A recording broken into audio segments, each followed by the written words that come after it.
9 o'clock. Could you please join us for the flag salute? I pledge allegiance to the flag of the United States of America and to the republic for which it stands, one nation, under God, indivisible, with liberty and justice for all. Well, good Tuesday morning to everyone. Hope you enjoyed the weekend. Good morning. Hello. Good morning. I woke up this morning thinking it was still Monday. Yeah, I know. I didn't know what day it was. Mark's like, I'm real aware what day it is. So, do I have a motion to approve the minutes of the Monday, August 25th, 2025 meeting as written? I'll move. Second. Moved by McCurry, seconded by Avendroth. Any further discussion?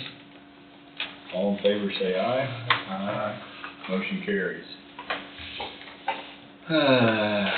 I'll make a motion to approve. Wait a minute. You have 2 minutes. It's Wednesday.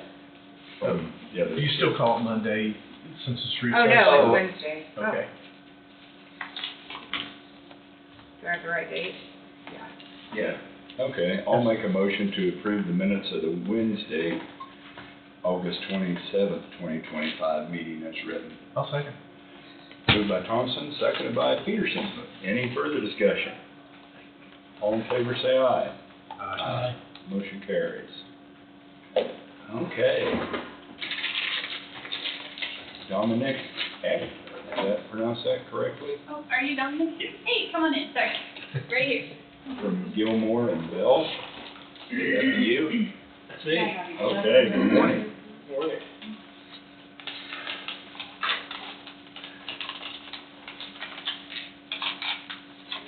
Industrial revenue bond.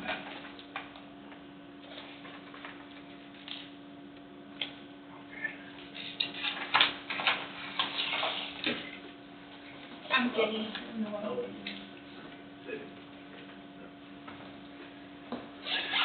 Ready for me? Yes, sir. All right. Thank you for the opportunity to come visit with you today, talk about the industrial revenue bond process, what it's used for, how it works, and the steps that are taken.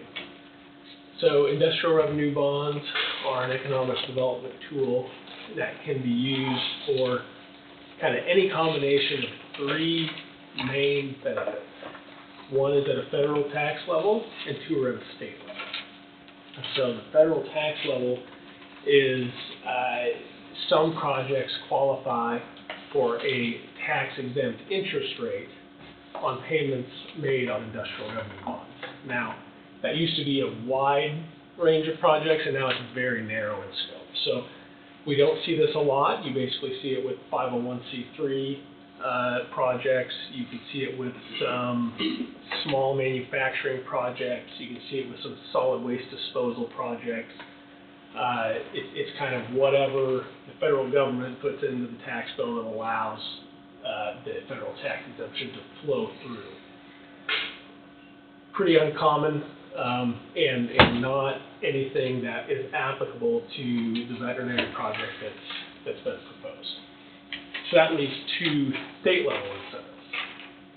One is a sales tax exemption on all purchases made to construct a project. So again, we'll just use the veterinary project as the example here. As they go to construct a new facility and purchase equipment and furnishings for that facility, they can furnish their general contractor with a sales tax exemption certificate. So when they go make purchases, that lowers their cost. They don't have to remit that sales tax amount as well. And so what that does is a front-end savings, right? It helps to make projects more attainable by lowering the initial investment that a company has to put into the project by abating that sales tax. And that's all sales tax. That's not just local, that includes the state sales tax as well.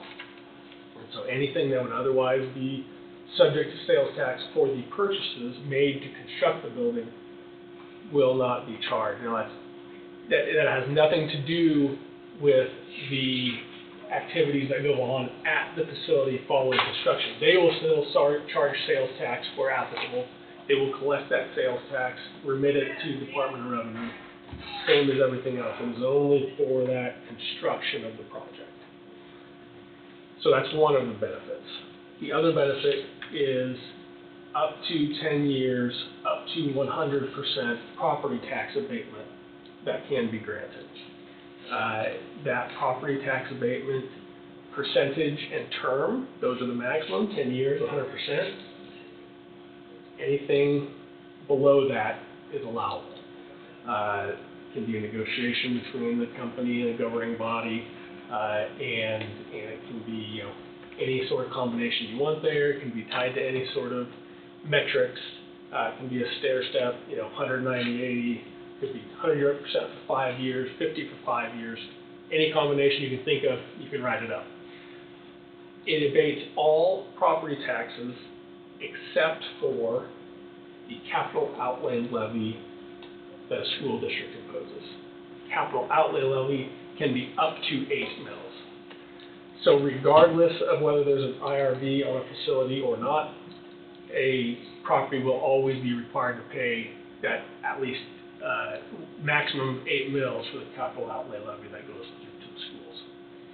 The balance of the school mill levies are abated just like any county levies, township levies, sewer district, city, if applicable, and all other mill levies are abated except for that capital outlay levy of the school district.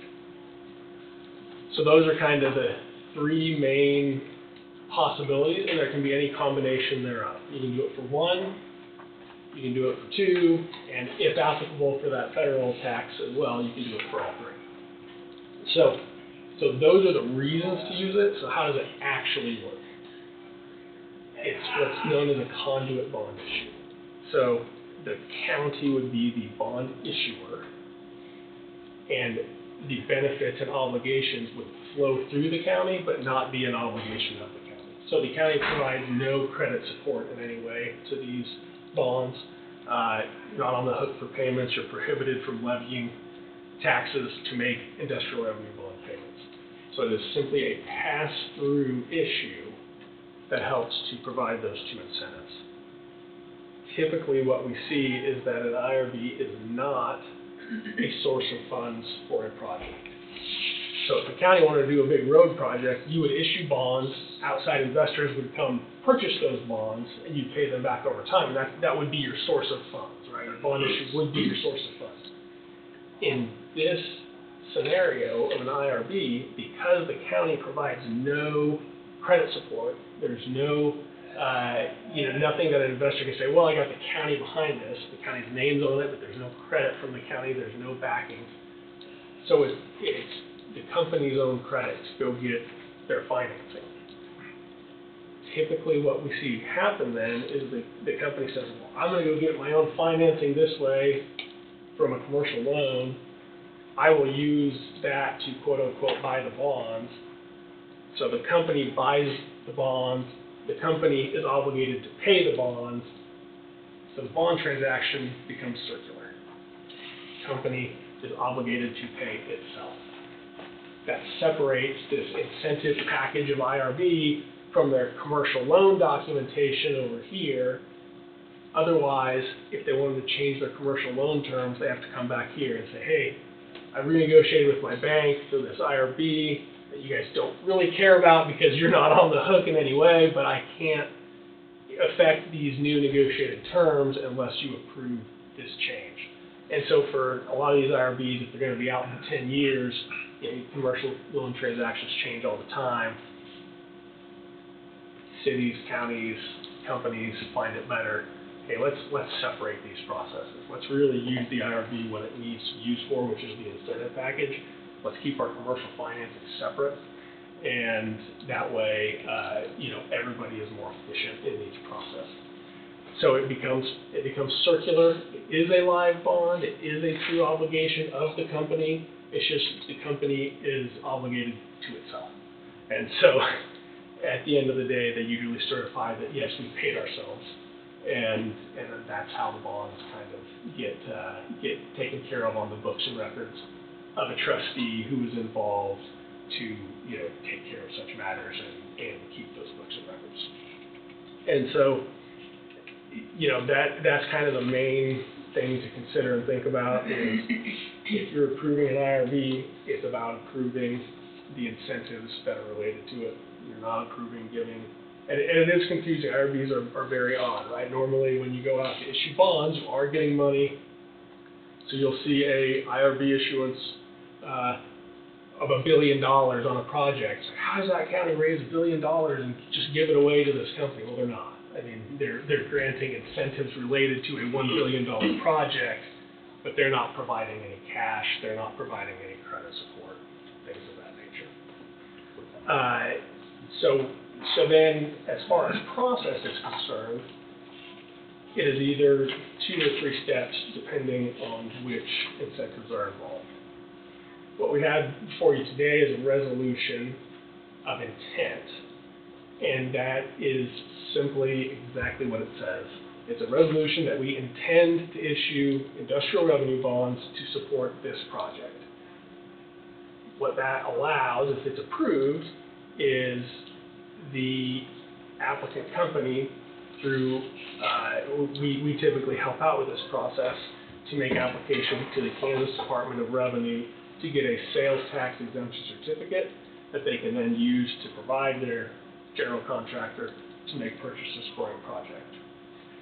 That sales tax exemption is prospective only, so that's why you have to come do that at the front of the project, because you're not going to get a rebate without an act of the Kansas legislature pretty much if you've already paid sales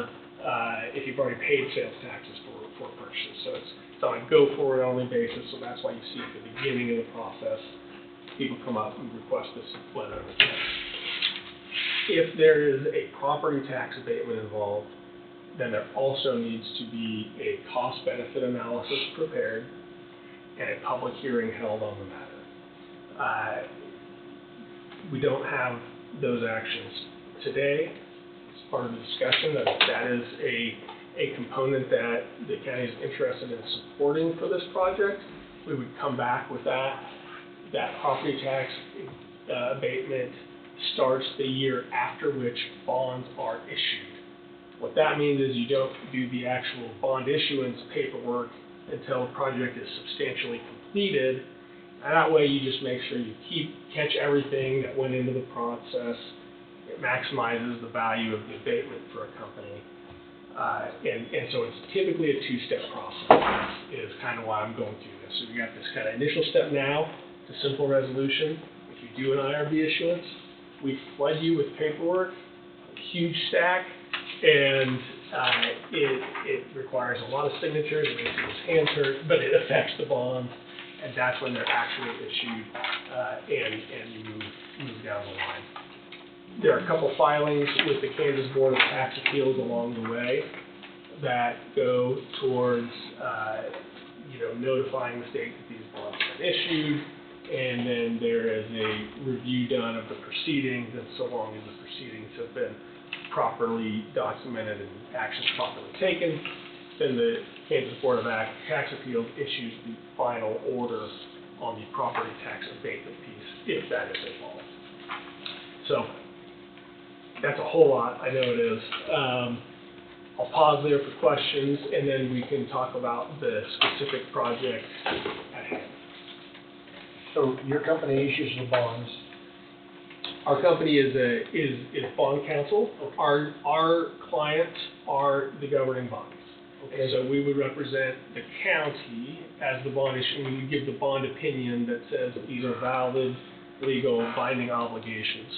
So who buys, maybe I missed that, who buys the bonds? Yeah. So the bond purchaser is the requesting company typically.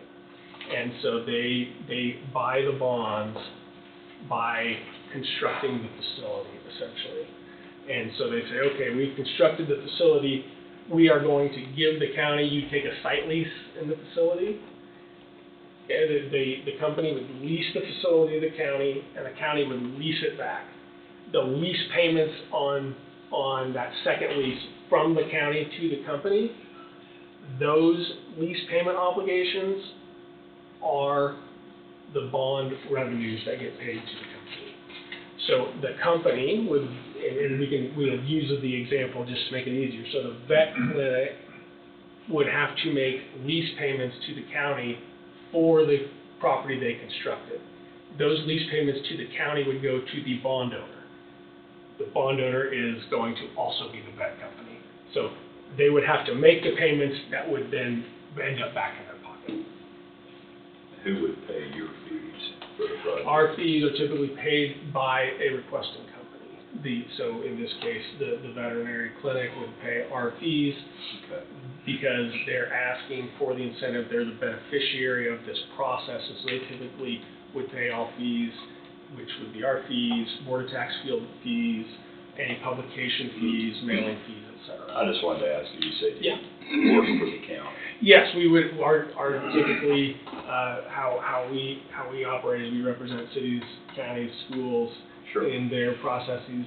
But when it is a project that is directly to benefit a company, a third party, a non-governmental entity, then they agree at the front end that yes, we will pay all fees and expenses associated with this. Okay. Great question. With clearing the smoke here, what are our obligations financially, if any? There are no obligations of the company or of the county financially. The company will agree to pay all third-party expenses. Like I said, there's no credit support provided at all by the company. So people often ask, what happens if these bonds go into default? Well, in the buy your own bond structure, the person that would be hurt by not receiving the bonds is the person that didn't make the payments for the bonds in the first place. It's itself. Which would be Which would be the company on both sides. That's right, the vet clinic on both sides. And so if they didn't pay themselves, they could forgive themselves for not paying themselves. So it really, it makes, But it would the makes county it- have a credit rating?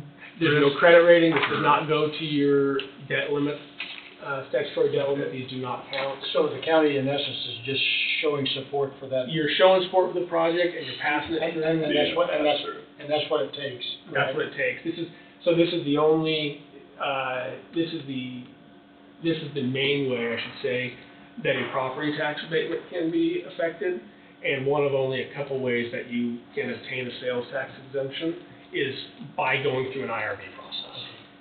So how is that sales tax abatement negotiated, the terms or So amount? the sales tax is all or nothing. So either they're not gonna pay any sales tax, or they're gonna pay full sales tax. And that is just a decision of the governing body. If we want to support the project by relieving them of the requirement of paying sales tax on those purchases to reduce the cost up front.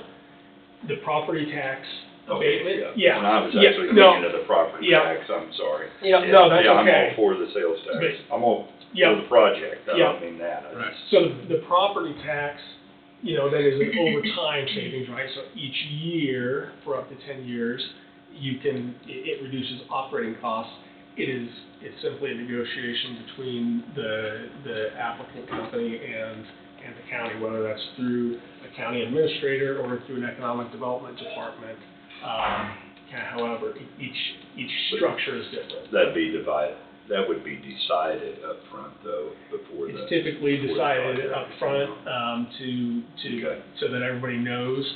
It can be added later, and certainly, we've seen that in the past. We've seen that in the past for a few different reasons. Number one, if a project scope and size increases and you're going to get something larger than originally planned, sometimes a company will say, hey, this kind of got out of control a little bit. Can you help us a little further by maybe adding a little bit more, or not? Or we've seen it where hey, we're going to employ this many people, and now we're not going to employ as many anymore, and so before the bond issuance, companies.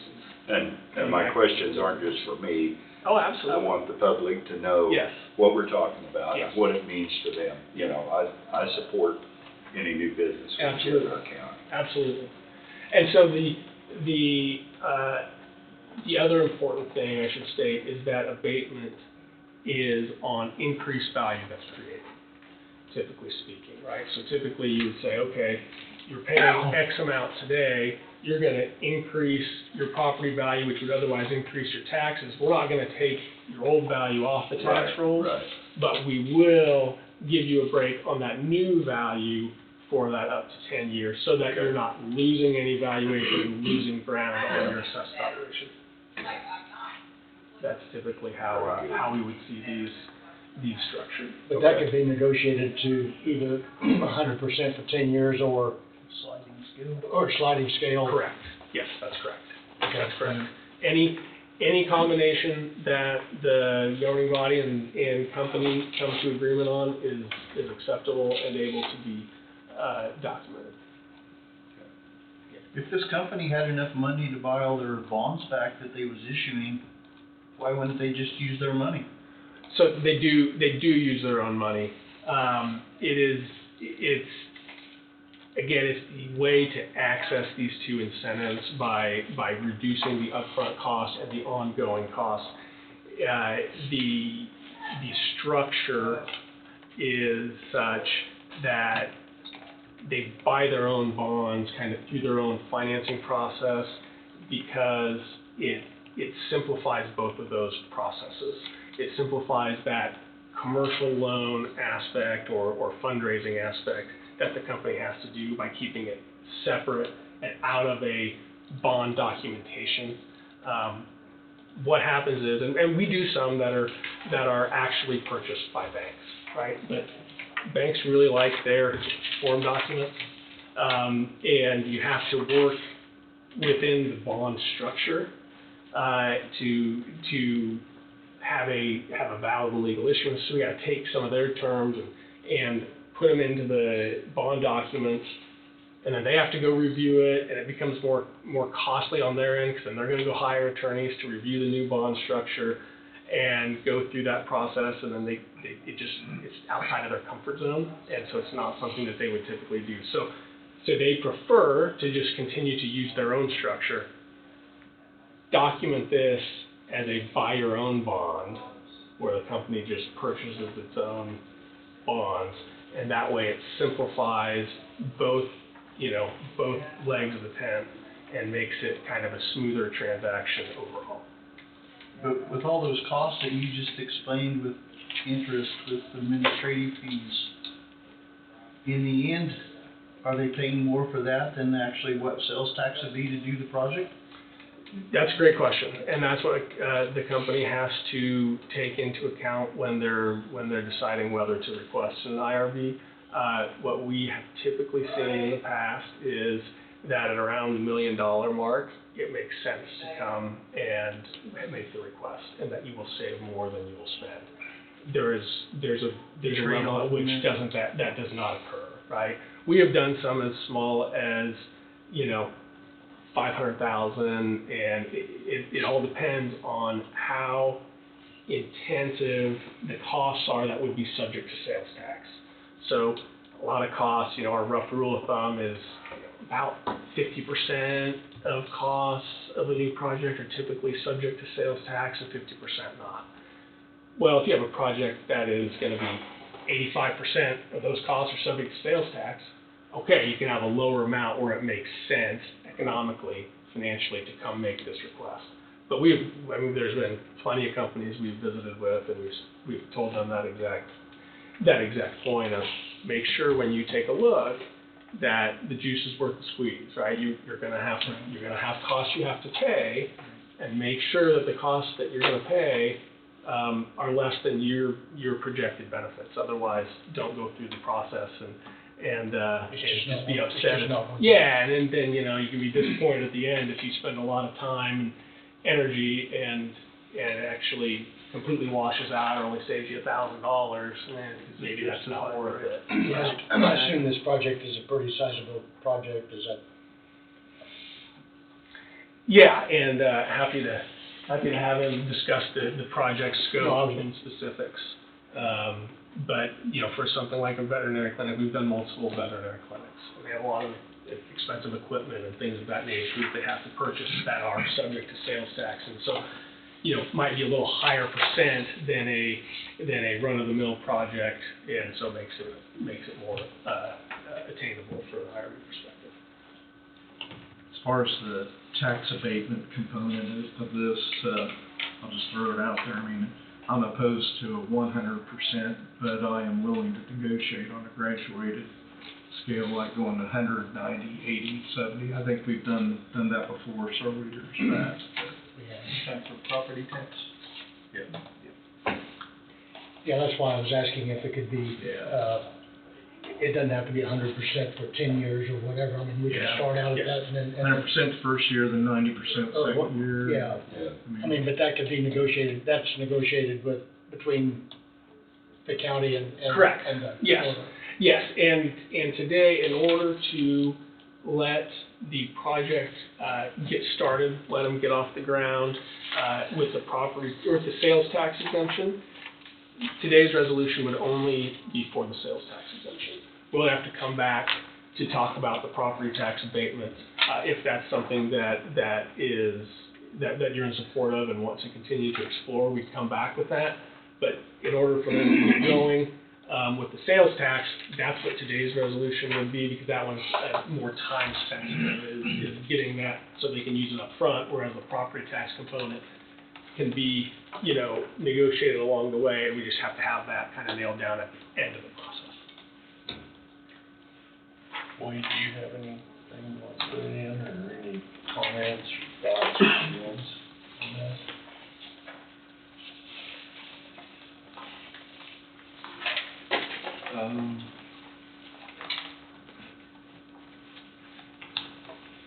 No, What is the sales tax base up there? Is it 6.5% where he's wanting to build? State minimum? Certainly be at least at 6.5. I'm not sure what the other 6.5%. it's 6.5%. 6.5. Yeah. I mean, and that's all state, 6.5%, so. I was gonna say that's state, correct? Yeah, we Yes, have and nothing sales tax. And you have the ability to grant the exemption, even though it is only a state sales tax dollar. Okay, So in that case, you wouldn't be losing out on any local sales tax revenues, but it does give you the ability to help it. So we see a lot of sales tax only IRBs, because even if there is a local component, it's kind of a bang for your buck. You can abate, 7.5%. You're giving up one yourself, giving up state 6.5%. It really helps the project by getting a full 7.5% discount, and you can leverage that ability there. So. David, do you have anything you wanted to share with us? I was just sure to come this week to answer any questions that you guys had for me in regards to the project. It is going to be a fairly sizable project. We're looking at somewhere between $850,000 and $900,000 total cost. I know you've added one vet up there already. Mm-hmm. Is your plans on adding, Well, and some staff. And some We've staff, added right, some staff, and so at this point, the goal would be, at least in the foreseeable future, I think we have a lot of room that we can grow with 3 doctors on. Currently, 2 of them are on maternity leave, and so we've been just making it through. It's an active place. As it turns out. And so, we've been hanging on through the summer here, and then as everybody comes back to work, then we're hoping that as we get this project going, hopefully by the first part of, spring next year to be done, then we can continue to hire more support staff and leverage the 3 veterinarians that we have, until we find a point that we can't do that anymore, and hope to grow some more. But in the near future, if we can stay at 3 full-time veterinarians, hire some more support staff and leverage all of that, then I think we'll do well. Good. I think the question was brought up a couple of weeks ago that if you work on cattle or horses or anything, Yes. considered agriculture, is that tax exempt when you send the bill out for doing services on that? So the services are tax exempt. The certain products are not. Okay, Certain products are, certain products are not. I got you. I don't know why all of that is. I have people hired to help me with that. We didn't know either, it was just. What is what, but yeah, so, the services, to my understanding, are exempt. But then some of the different products that we use as part of that, are taxed. Yeah, I pay tax on them, they pay tax on them. They're just ag exempt, is that right, like pets? You And collect so sales tax on those? so a lot of the services are still tax exempt, but then considerably more of the products are taxed for the small animal. Okay, Yeah. okay. Well, You're gonna change Old Frog Creek quite a bit up there, aren't you? It's changing a lot all the time. I know it is. good, good for you. Yeah, if it quit raining, we'd be in better shape. Yeah. But the farmers are happy. But the farmers are- Yeah, you can't make everybody happy. Hey, Paul. We have any other questions? I was gonna move to approve resolution number 2025-952, /952. A resolution of the governing body of Coffee County, Kansas, determining the advisability of issuing taxable industrial revenue bonds for the purpose of financing the acquisition, construction, furnishing, and equipping of a commercial facility to be located in the county, and authorizing execution of related documents. Been moved by Peterson and seconded by Barker. Have any further discussion? All in favor, say aye. Aye. Motion carries. I've got the resolution for you to sign with the proper names, so. Okay. Do that now. Yeah. Copy probably to hang out with. Yeah. Good.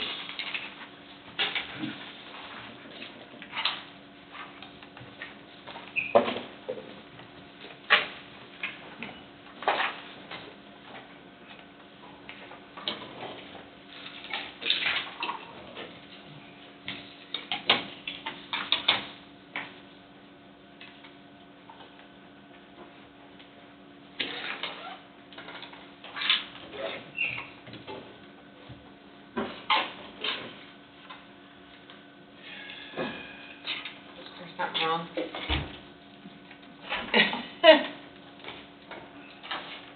Oops. Let me fix Is that. your name on that? No. There is a name on there. Greatly apologize. I probably better not sign it as that. Are you doing Michael A? Yeah. Oh, wait, Mark. Was I on there? You're on there, but your A was missing. Do you have a middle initial in here? I know you.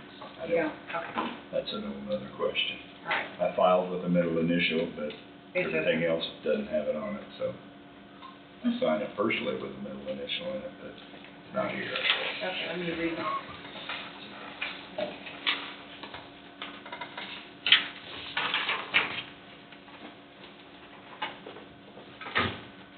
After I wrote it 5,000 times, I figured maybe it's okay to let that something happen. But I kind of have to watch myself if I am other stuff. We'll have to review it. You're almost just, Yeah, it doesn't matter to me. yeah. And I don't think it matters if you put it in there either, you know.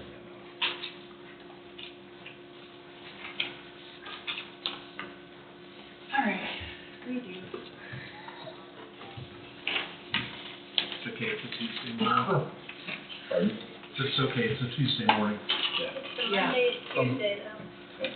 Monday's extension. Yeah, right. Sometimes that can be doubly worse. It's getting warmed up. This will be a lot prettier. Maybe not.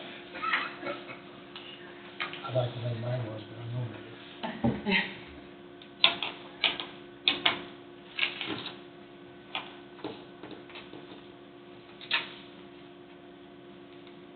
Oh. Okay. That was pretty. I got a new ink pen.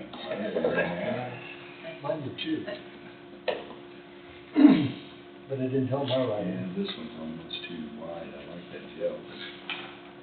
they're writing small, it fills up the E's and the stuff, you know, we need to get a finer point. That's what dollars are invested in. Paying a dollar or wherever it was, it stopped, I can't remember.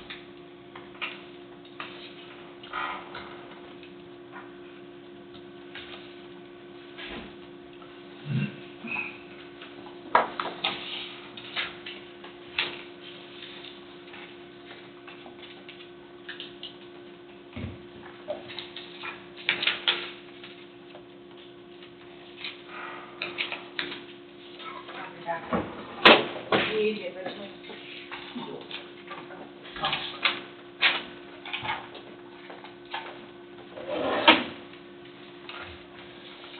So the next step would be to come back with, like I said, that big set of documents at the completion of the construction of the project. We can do one of two things as far as property tax abatement. If you want to have that discussion through Jenny or through whoever at the county, we can come back in the interim and take the steps to formalize that. We could also take those steps to formalize that at the end when we come back with that larger set of documents. So it's kind of whatever the commission and the company are most comfortable with. So otherwise, you know, it could be 6 months in the spring before you have to see us again, or if you want to formalize kind of that agreement ahead of time, we can come back and do that in the interim. So either method is perfectly acceptable here. Wouldn't it be better for the owner to know what he had coming? They typically like to see, you know, a little more certainty up front. Yes, I agree. So if that were to occur, then what would happen is we'd come to an agreement there, or kind of an informal agreement. Hey, you know, this is what we think. Obviously, we can't make any decisions outside of a governing body meeting. Then we would use that information to get the cost-benefit analysis prepared. Have that before you. There would be a publication of notice of a public hearing.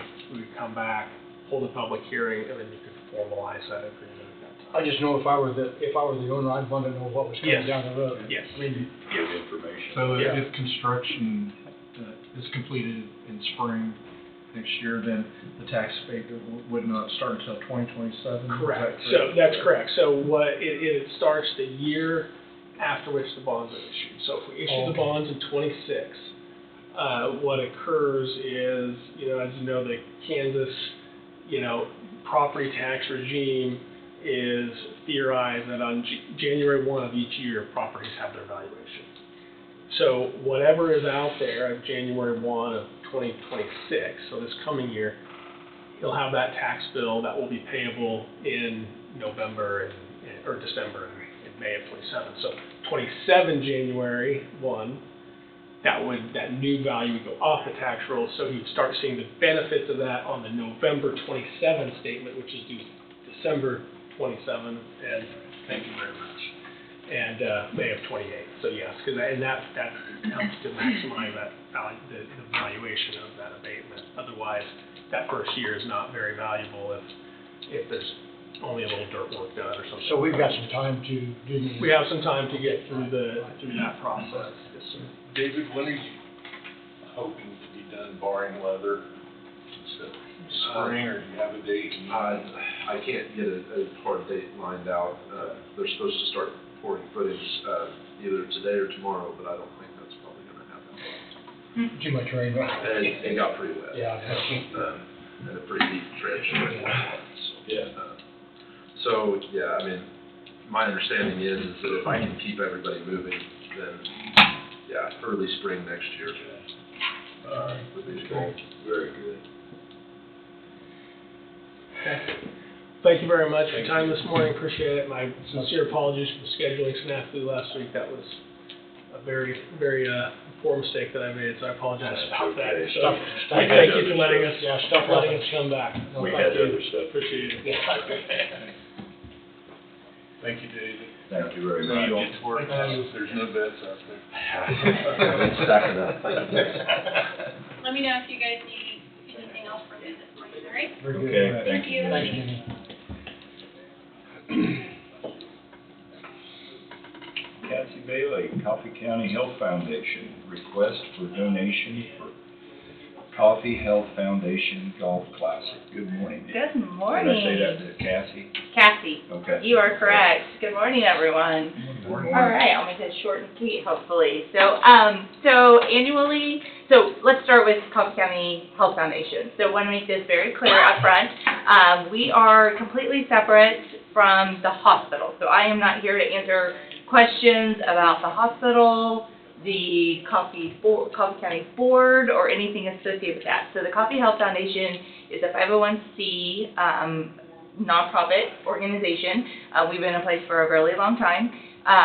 So lots of hospitals have a foundation, and the foundation's responsibility is to raise funds and do fundraising to support things mostly for the community, right? We do things to help enrich the lives of students, and primarily what we're looking for is raising funds to do scholarships for people that are pursuing wanting to go into health-related fields in college and beyond for that. We also do raise funds for things if we need to support things for the hospital that they need some extra funding for, but that's kind of a secondary responsibility that we do for things for our fundraising. The majority of the money that we spend is for our scholarships.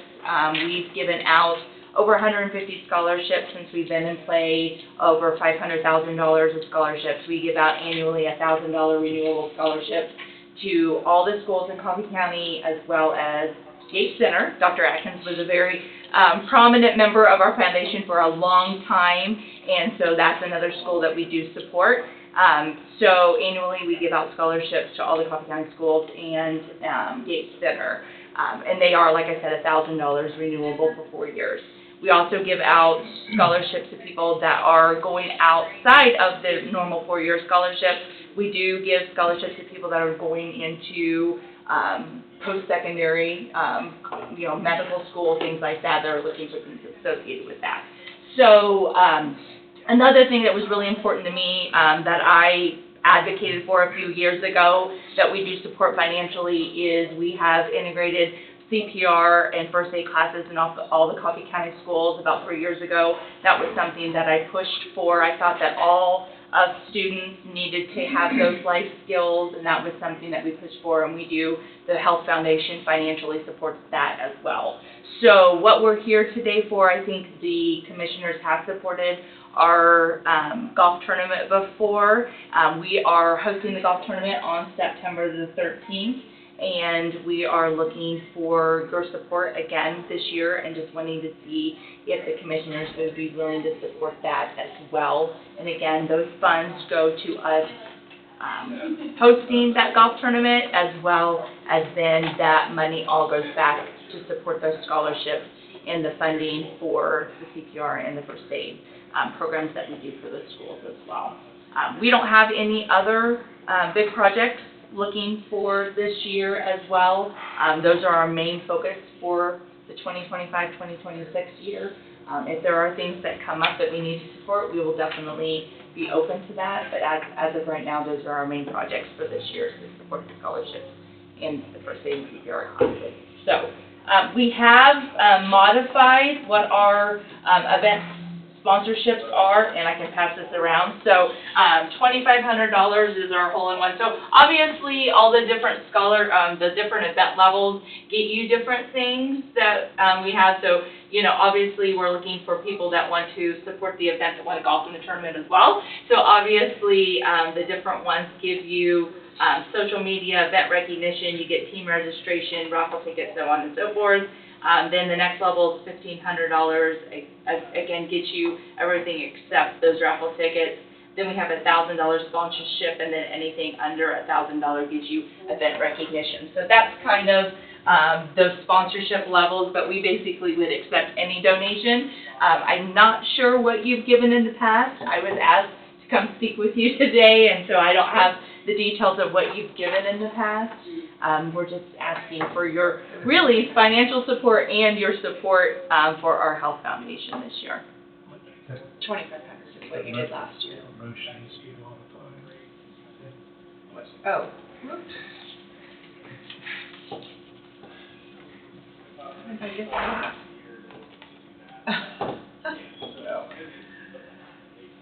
Just say Coffee Health Foundation Golf Classic. Yeah, I don't know. Where's this tournament happening at? It's at the Burlington Country Club, yeah. That's where we host it every year. Is that right? Yeah. Need to see. It's a great time. We have a really good turnout. We usually like to have no more than 22 teams. 18 is really ideal just because of the pace of this, because we have to put, 2 teams on a hole at every time. We have a meeting today, so I'm not sure where we're sitting with our teams. The last time I saw that we had 11 teams signed up, so I'm not sure where we're at today. I'll find out at our meeting today, but it's usually a good time. We did move our tournament a little bit. The golf course is under construction, but they guarantee that we'll be ready to roll by our golf tournament. So we usually have a pretty good turnout for the golf tournament. And then we've done a little bit of minimizing, just kind of really going more towards just a standard golf tournament, not trying to give too many prizes out. We're kind of standardizing just a few of the prizes. People are really there just to support the cause and what we're doing that year. So.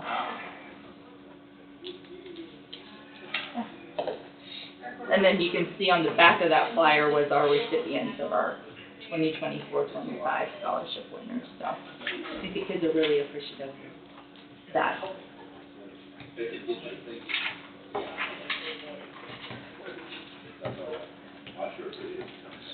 So that's what we donated last year. Unless anybody has any other questions.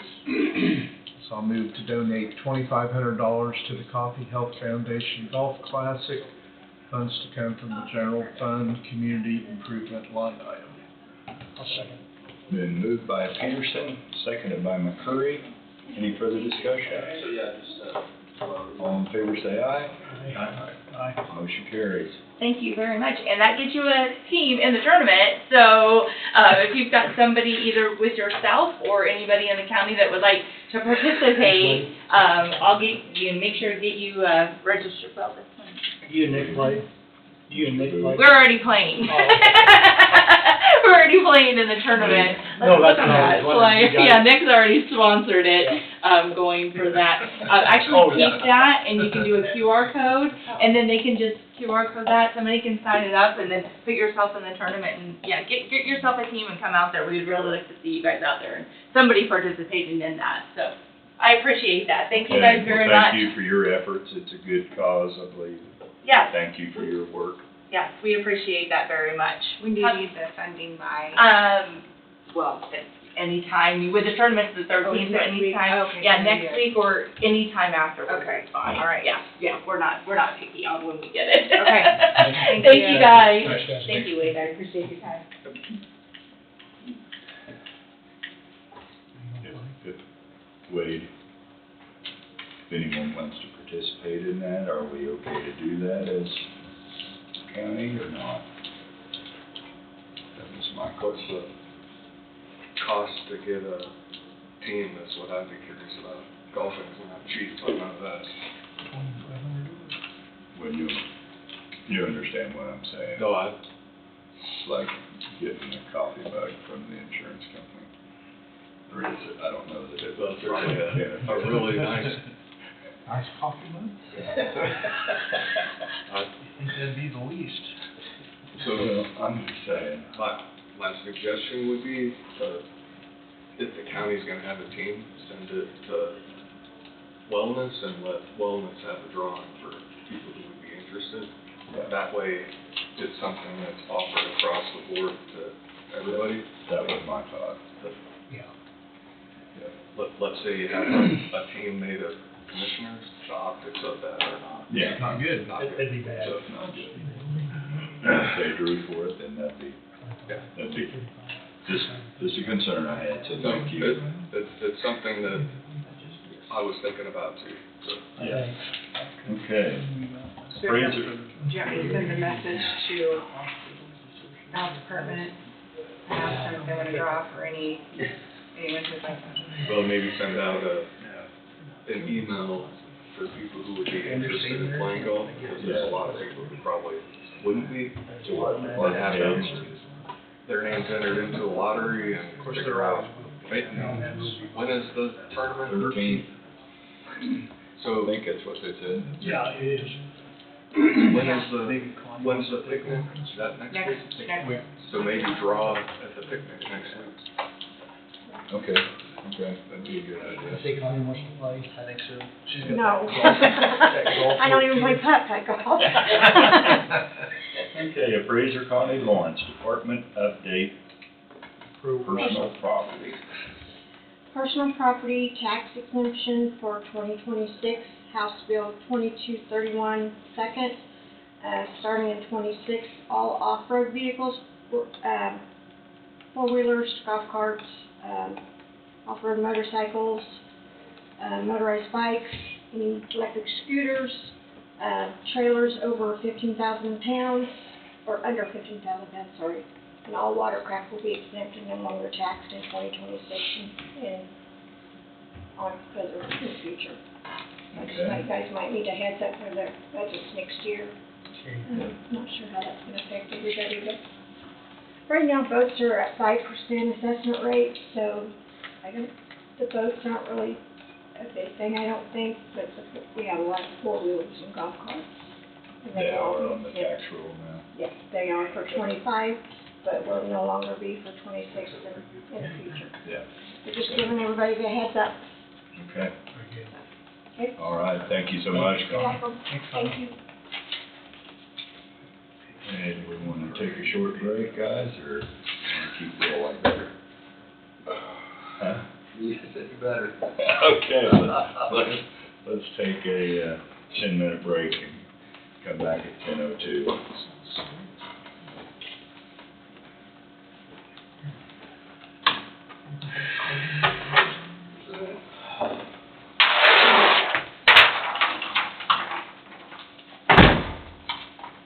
Okay. Road and Bridge Superintendent Ryan Durst, Department Update. Good morning, Ryan. Morning, everybody. Morning.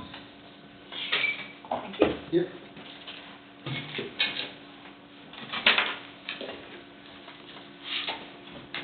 We did have one call out this weekend. Bridge down by Gridley had a hole in the approach of the road, so had to put a barricade out on that yesterday, so we're down there getting that kind of fixed up today.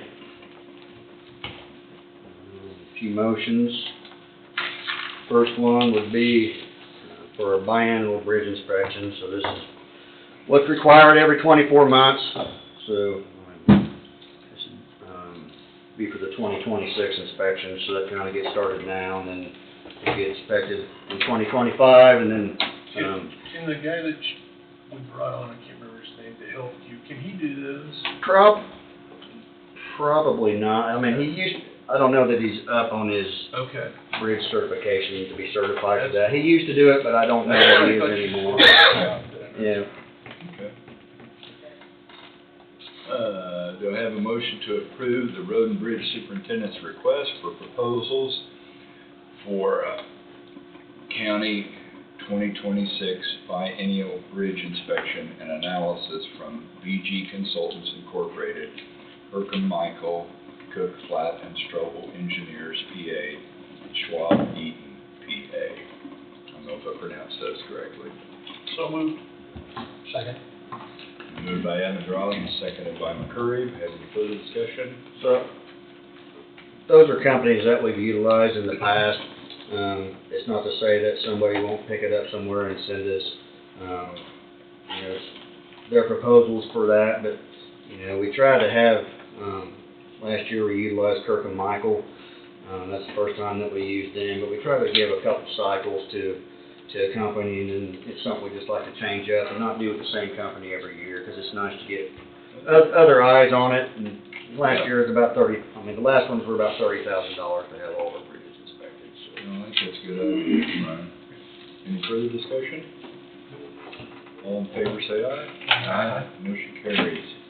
All right, thank you. Next is a motion. It's that time of year. Need to go out for some salt bids for this upcoming season. So we're pretty full on salt right now, but would anticipate we'll have to use some. So hopefully not, but Okay. Ask for a motion based upon the recommendation of the Road and Bridge Superintendent to approve the Road and Bridge Superintendent's request to solicit formal bids for seasonal restocking, de-icing/salt material to be delivered FOB to the county shop. The purchase of the de-icing/salt shall be paid from the Road and Bridge Fund. Also moved. I'll second. Moved by Thompson, seconded by Peterson. Any further discussion? What does FOB mean? just delivered. Yeah. Delivered to the shop. Okay. Any more discussion? All in favor say aye. Aye. Motion carries. Alright, thank you. The next motion would be for fall cleanup. Something else we do every year, waive landfill fees that week, for October 13th through 18th. Okay. I'll make a motion based upon the recommendation of the Road and Bridge Superintendent to designate October 13th through the 18th, 2025 as Fall Cleanup Week and request the county clerk to publish notice of same. I'll second it. Seconded by Evans. Okay, who moved? I did. Okay. Any further discussion? All in favor say aye. Aye. Motion carries. Alright, thank you. Next, I'd like to request a 20-minute executive session for the board, myself and Wade, for non-elected personnel and personnel matters. Job performance. Job performance. Second. Okay, give me 1 second. And just link it. A little behind here. I didn't have that ready. For 20, you said? 20 minutes. Okay.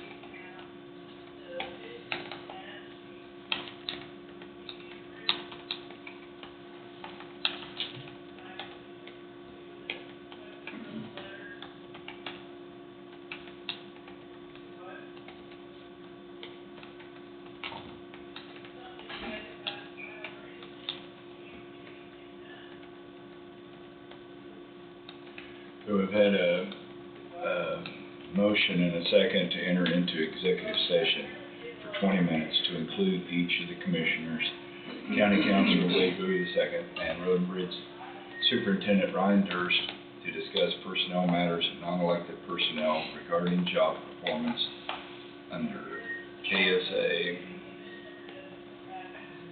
Start it. That's okay. 75, 43, 19, B, 1 or 2? 2? B2.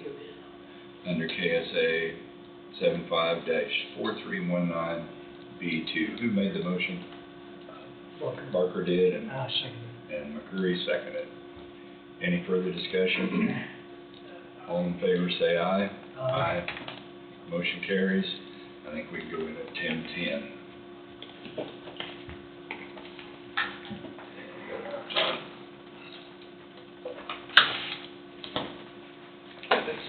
B1.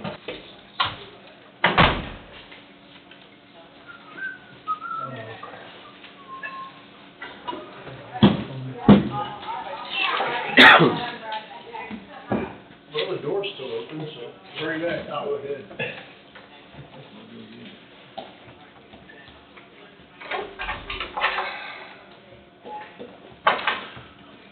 So I guess we had no action taken in the previous executive session, correct?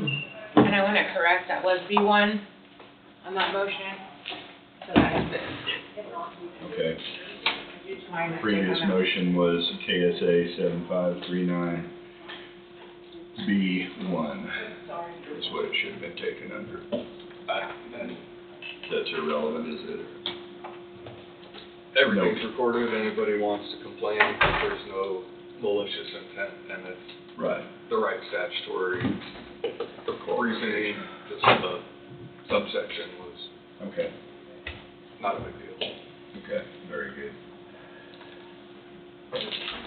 Next, talk about the airport project a little bit. I think Cook Flat brought down some sets of plans. I'll give them to Wade. So everybody should have phase 1 and phase 2 plans. Wade and I had a meeting with Cook Flat, and then some couple guys from KDOT, Darren Pekrowski, the area engineer, and Sean Denny deals with the right-of-way stuff in this area. Just on a few questions they had, some stuff that they've been working on CFS with. So we just went ahead and had everybody come down here and had a meeting. KDOT has requested a drainage study, some information from Cook Flat, just on how the drainage of the ditch is going to be and the new road and how some of that's going to affect the state. So Cook Flat's working on some of that to get to them. Saban had some discussion about a traffic study here for that intersection into the airport. I don't believe that's needed anymore, because I think there was some misunderstanding with KDOT thinking that the temporary construction easement that's in kind of up to the north there was going to be a permanent entrance. And so there was some misunderstanding. Okay, where the gravel's at. Where the gravel's at, so I don't believe there's a traffic study needed right now. Now, at some point in time, there will need to be when we know that there's, more businesses or more traffic going to be going in and out. There will need to be some sort of traffic study done. As we know, that's going to happen, but right now, it's not needed according to the state on that. That's a good thing. Yeah. I believe, that was about the gist of everything we discussed with the state. One thing that may be different from the design for phase 2 is, And I've got a few changes to look at on phase 2. at least temporarily stopping the road prior to 20th.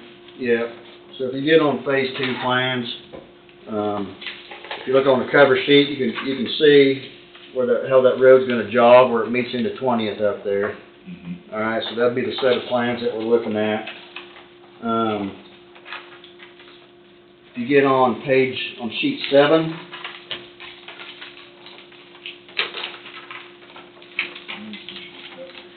very bottom right, teeny tiny sheet number.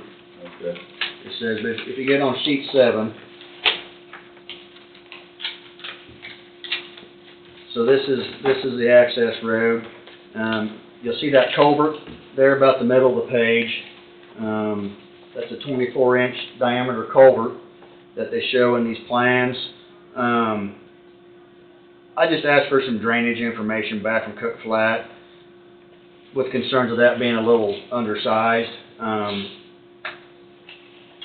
really think we need to at least double the pipe that's in there. So that's gonna be on the second curve? Yes. Yep, on the second The curve. north curve, you Yeah. might say. Yep. So we're looking at really I think that they need to increase that a little bit. You're gonna be looking at that whole corner for up to the road. Yeah, and so roughly it's 5 acres is what they have figured. That pipe may handle it, but if you had any future development and some buildings on that side, start getting some more asphalt and buildings, it would definitely be undersized. So I just asked them to take that into consideration. There really needs to be probably a double 24-inch pipe there. I got Keith, our county engineer. I'm gonna have him just look at this. He's gonna be in tomorrow and just get his input on that. But I would say we're probably looking at doing a double 24-inch culvert there. Minimal cost to add that Right. in. But I think it would be wise to do that now. Yeah, time you get parking lots and roofs and everything, Yeah. start increasing your water flow too. And then, the next page, page 8, so this kind of shows where how this entrance ties into 20th Road. I don't know that we need to tie this into 20th Road right now. You know, right now, according to this plan, is basically you'd have asphalt tying right into 20th Road, and then 20th Road is not built to handle any sort of traffic increase, and I mean, I don't know that we would need this entrance in here right now like this. I think you would want to tie that in to when 20th Road would need to get upgraded, and the turning radius is up there at 75. I would like to see this not done right now. Would it be connected, like with, if you don't do this, I'm just asking, or maybe it doesn't need to be for. I don't think it needs to be. You know, I think we're probably going to get a request to put a construction entrance in there while the construction's going on, and we can discuss that if that's what they'd like to do. I just have concerns even with the construction entrance and our road getting taking a beating. That's not part of this project, and I mean, I don't want to have to rebuild that portion of the road just for the construction right now if it's not needed. Well, like I say, we'd be, I mean, I assume the long range deal with this would all be paved and, Yes. like you say, turn lanes up by the highway. Yes, yeah. No, I agree, and so I think you would want that to kind of all tie in together at that point when it's needed. Yeah.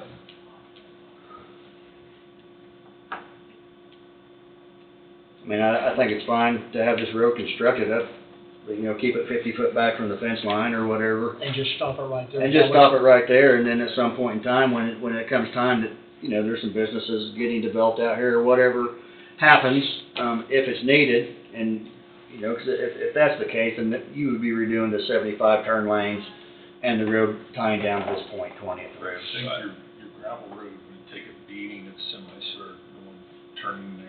going Yeah. back, and you've already got an entrance into it where they can use.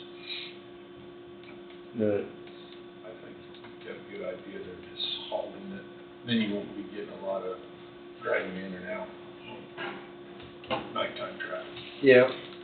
Because the entrance there, half mile up is still there, correct? I mean. The one up on 75? Right, Yeah. yeah. Yeah, that construction entrance they got in there. Right. No, that's still in. Yeah, I think the state said they were gonna extend that, permit till March, I mean, on that entrance, so. Because that's not an issue as far as getting an extension from the state, is it on something? Didn't sound like it. I mean, that drive was there before, we used to use it out of there, where that construction entrance is. Oh, It needed it to is be permitted, didn't it? Well, yeah, if you're using it for construction, to I see. increase traffic, I mean, Okay. yeah, I mean, the state just needs to know about that. And you're working in, crossing the right of way and this and that, and working along the right of way, so, That makes yeah. sense. I was gonna say. And the access is still at the airport there, you can get all the way up and down through there too, so. Right. So, You also mentioned the flow of water too, not wanting to disturb that until on 20th, where we'll Yeah. that ditch and. Yeah, 'cause- change. well, according to these plans, it shows the water running east and then turning the corner into this and flowing back into the airport property and down the slough, but the natural flow right now it continues to flow east. So that's something else when this entrance gets put in, I would think we would want a pipe in there to keep the water from doing the same exact thing it's doing now, because the water winds up at the same point just east of this entrance down to the box culvert. There's no point in just sending it south and then back east and then back north to get to the same point anyway, so. I saw this morning and yesterday coming back from down south, they've got an awful pile of dirt set up there, and there's a low spot that is natural drainage towards the airport and meanders down and around. Are they gonna try to level that? You talking north of the building that's there? North of the building? Where that pile is? Yeah. I don't know where that dirt's going, what it's gonna be used for. I don't think you want to level that with it being a natural flow area there, so. Yeah, I don't know on that, I guess. They've got an awful lot of topsoil and stuff they need to move around. And I just thought it'd be nice if we could level it out, but I think it's natural drainage and that might be There's I mean, some of that water has to drain down through that on the north side of that building, for sure. I know that's, dealing with KDOT, they have some concerns on some of the drainage and how their back slope of the ditch is gonna be cut down, and so we're working through some of that stuff. I'm gonna say it looked like there's some drainage problems where the pavement is already. Yeah, Understanding. so there's. Oh, they're on the Pavement. So on that phase one, there's still a couple inches of asphalt left to go on top of that road. I have some general concerns on the drainage there that, been working with Cook Flat on, and so they're looking into some of that. It looks like it's draining to the road. Yeah, and I think, according to the phase one plans, it does show, there's some material that, has to be cut down on that back slope. Yeah. But I think they're, just working with the state some, on exactly what's gonna take place there, and I don't know what else to say on that. Well, I appreciate your help to try to get these things resolved. Well, I don't know, this is a road that we're gonna be stuck maintaining, so I think we probably should make sure it's built right, and, if we get involved in the beginning of, especially getting plans, you can look at things, and sometimes it makes sense to tweak them a little bit, and so I think the more involved we can be, the better off we are. So what needs to happen as far as stopping that project? I mean, what? Just tell them. I've already kind of given them a heads up, but that's probably the direction that we're going. Okay. So I've talked with Cook Flat, the other day in our meeting and mentioned that, and I know that information was passed on to Skillman's. I touched base with Kilo this morning and just give him the heads up, we weren't gonna finish that out right now. He definitely thought it made sense, from our side of it. I think he did say that, probably they're gonna, Skillman's or somebody, they may ask if they can put in a temporary construction access there to help finish that project out. So I just said, put the request in, and then we'll see, look at it and see, what we think. If that request were made, would that be made to you then, or how is that? I guess, I know there's been things they've come to me and wanted my input and advice on, and without talking to you guys, it's not really my project. I haven't really been involved in the project from the beginning. I'm glad to be involved and do whatever I need to, but that's kind of what we've been working through the last month or two on some of the drainage stuff that you're seeing out there, and trying to ask some questions and just get some clarity on how it's gonna wind up being out there. Do we need to designate a point man from our side? Well, I think Cook Flat's that's who we have hired to oversee that project. For you to represent the commission here on concerns that you brought up today and we brought up here. I think it would be like any.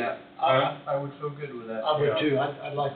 Well, it'd be similar to these other projects. Basically, I'm the point person that, if there's issues I need to bring back to you guys on the turn lanes or the old 50 project or some of that stuff. I think it's wise to have a go-to person. I do too. I think you need to be fine. So, I'm fine with continuing to do that. You're hired.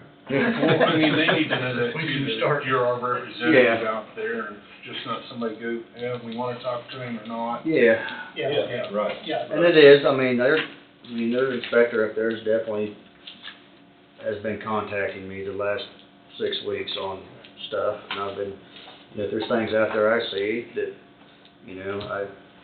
like, don't drive on our new asphalt with loaded trucks, When stuff do like the that. inspectors show up?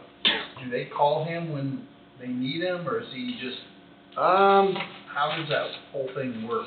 Well, they should be on the same schedule and know each other's scheduling, so, I mean, I don't know anything beyond that, but yeah, the inspector should be out there when work's taking place. So the inspector, is that a state inspector, or is that? No, Cook Flat, he's probably out of Kansas City. Okay. But I would say the parking lot Rick? area, Charles is the inspector. Okay. But yeah, I would say, if they're doing parking lot stuff, I mean, that's separate from this road project, so I don't know that he would be around for any of that, but Right.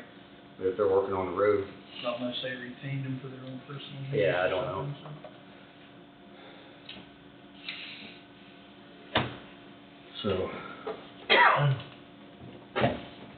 Well, yeah, I just thought it'd be good to get an update and, It looks like you're working Some towards stuff trying that's to come going on up up with there, solutions, so- Ryan. Appreciate that. yeah. I recommend, although I don't think a motion is needed, that an email go to Garrett Nordstrom, Saban, all the people who are involved in that particular project, and let them know that anything that occurs regarding phase 1 or phase 2, that Ryan needs to be included. No, And that's fair. then from there, Ryan can decide whether he needs to insert himself or not. Okay. No, I think that's fine. That's great. Who do we want to do that? You've had communication with Garrett, right? Mm-hmm. With the forms and the documents, so maybe you just pick up on one where you sent him an email and then just. So Garrett, Saban, and who else? Garrett, Saban, who else is involved in that? I can probably send you a contact list. I sent out an email here a while back. Rick Walker. Rick probably. Walker, yeah, he's a design, And it's on which part? just on the access road. Phase So one phase and one phase and two. two. It's Oh, okay. the CBDG, Okay. and ultimately Garrett will need to be involved because if something happens, then he'll Yeah. bring in a change order for phase 2, which will terminate it. I'm curious if that will lead to a reduction in the overall cost somewhat, maybe. Yeah, if you want to say that. Yeah. No. Yep.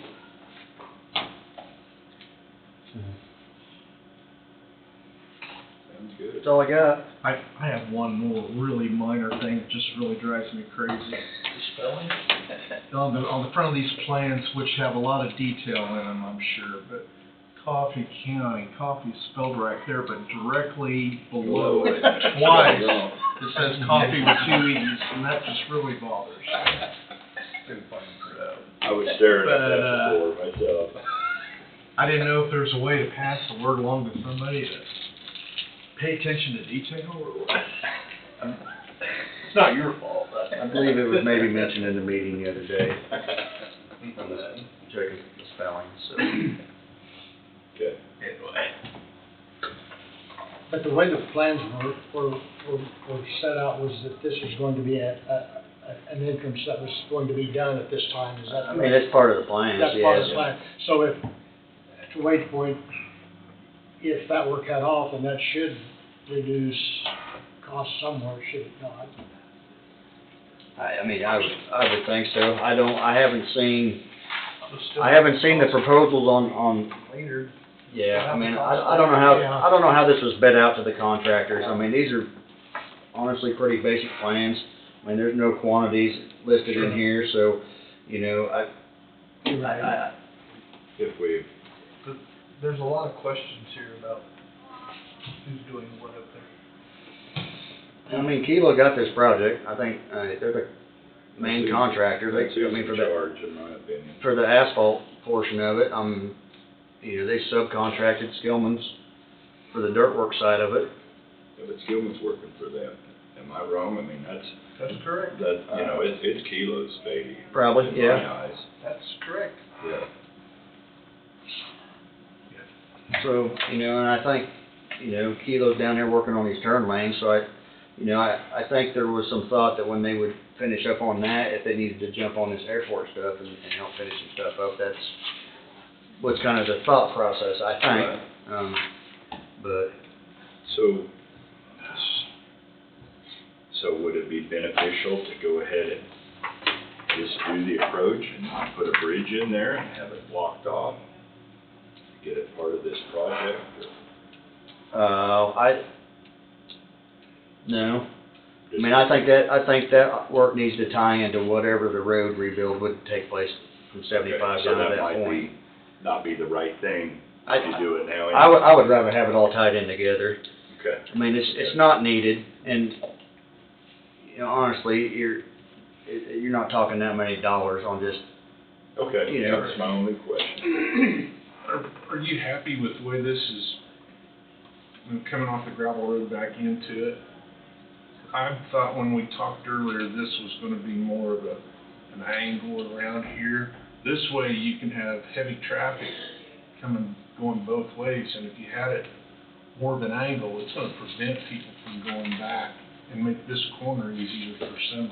yeah, And I kinda thought that's what we talked earlier, but. well, the biggest one was just getting that setback away from 75 highway. Right, so they can make the Yeah, turn, but I so- just thought it'd be a gradual turnaround there instead of the 90 like what they're showing. Yeah. There are, you know, where it's widened out, there flares out. I just. I mean, I I'm think this is a just 25-foot asking. wide roadway, and with those radiuses, I mean, Well, we'll probably be looking at widening that yeah. roadway.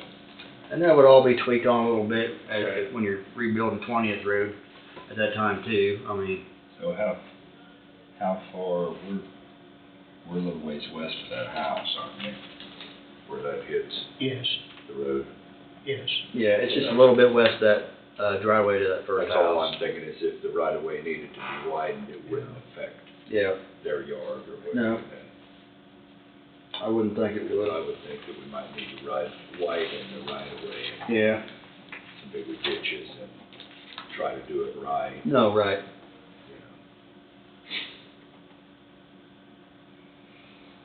Do you know, are they using some of the dirt or extra dirt on the turn lane projects, or do you know? Kilo? Yeah. Not that I'm aware, I mean, not that I'm aware of.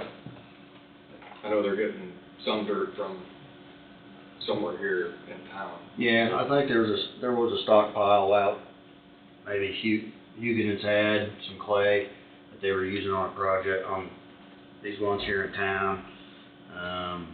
They had extra material there on the 22nd intersection that they were utilizing down there at the 15th Road turn lanes, but I don't know if they were using anything off of this. You know, not that I know of, but I don't know. Yeah. Of course, what I mentioned before about widening the right of way, I mean, I guess we could do that all on our side, couldn't we? We wouldn't need to necessarily take property from the other side. I think you would probably want both sides. I see. I mean, to keep the road centered.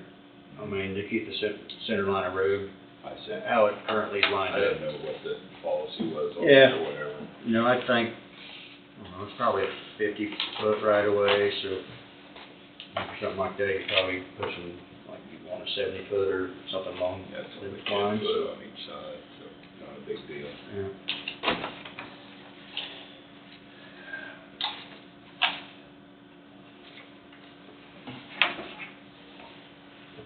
All right, well, if you have any more questions, let me know. Can't guarantee I can answer them, but. Very good. Doing fine, appreciate your help. Yeah, thanks for being here. So, all right, have a good week. Thank you. Ray.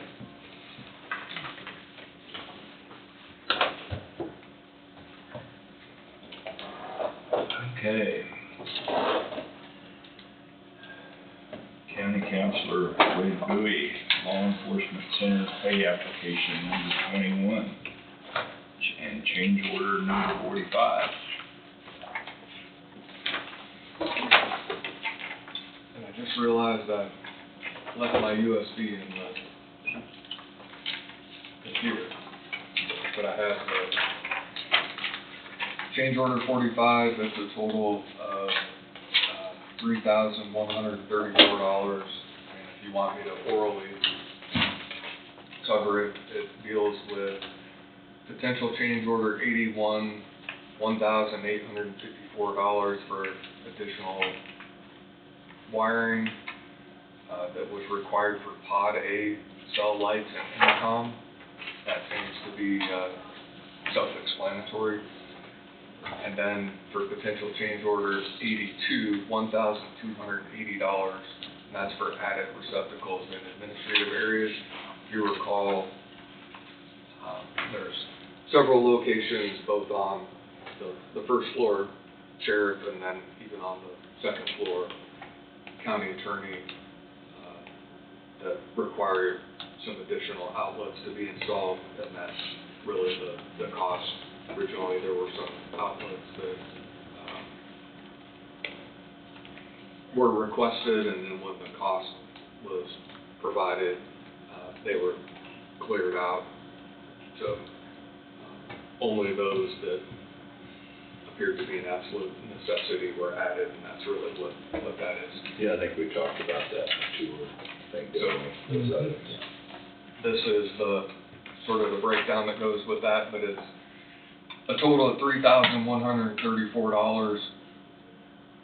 Construction contingency prior to the change order was $110,002.82. After that's subtracted, the balance is $106,868.82, and that does not change the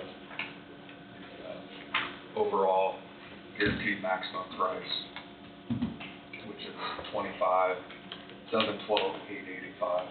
So that's the change order 45. I didn't send over a motion. Actually, I was creating a bunch of different packets, and that just slipped my mind. So that's that if you want to hand it around, but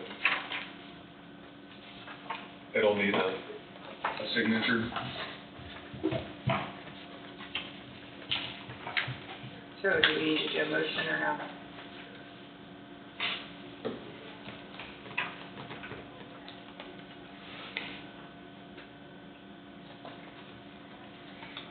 And then for pay app 21, it's the lowest of any of them since they've come in at $62,914.30.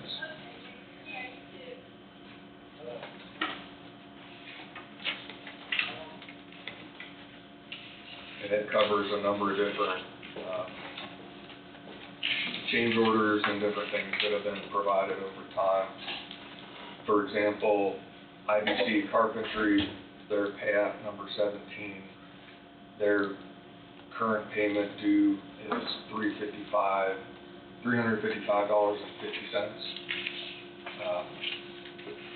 And that ties to change order 13, change order 13 for those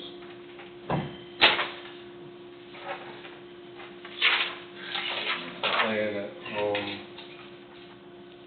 That's what I heard anyway. Yeah. Well, I thought I heard something that, that's what I got to do wrong. Okay. Wait, how much was that, 62,000? Is that what you're looking for? Huh? Is that 62,000? Yeah, 62,914.30. Is that right, Wade? 62,914.30 For the pay app. for your payout? 62,914.30. Okay, that's what I meant. Yeah, you should have I sent a copy of this over to Jessica last week, the cover sheet, so that the amount would be, she had the amount. Payor, tab 21, there's a draw number 10, or request for payment number and for PH restoration, $3,712.50. That's for security sealants.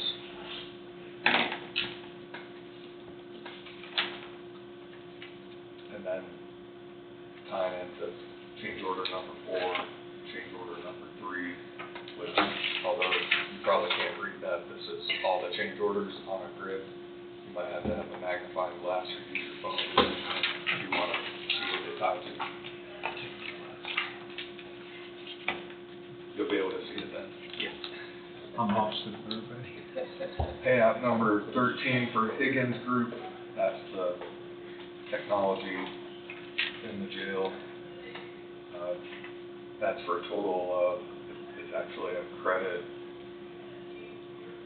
$19,883.70 for a number of things, mainly change order number 7 that subtracted $22,000.93.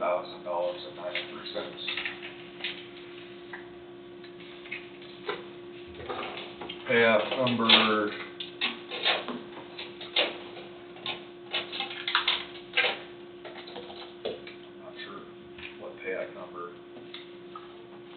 payout number 6 for the painter.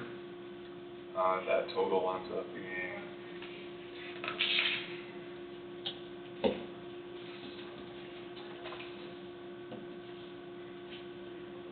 I believe it's just over $12,000.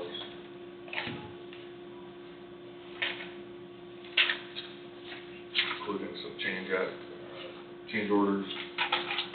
Did some commercial flooring, total payment due $828. Ties to change order number 4.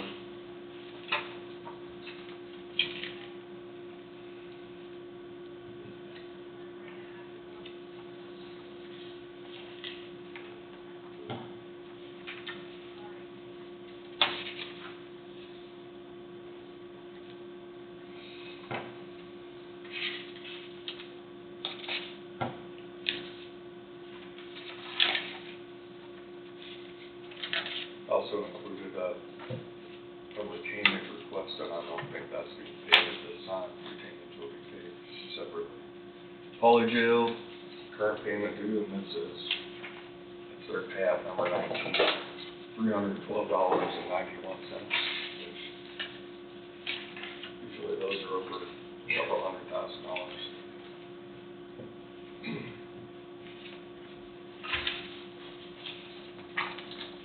There were a number of things that were included, punch list, travel, general conditions. The total ended up being $16,919.38 for Poly Jail. However, there was a change order that subtracted $24,233.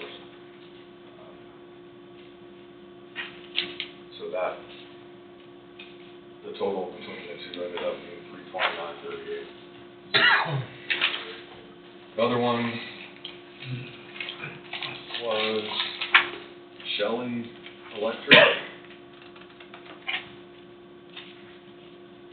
It's a lot easier when I have it up on the screen. Conway Sprinkler, payout number 10, current payment due $891.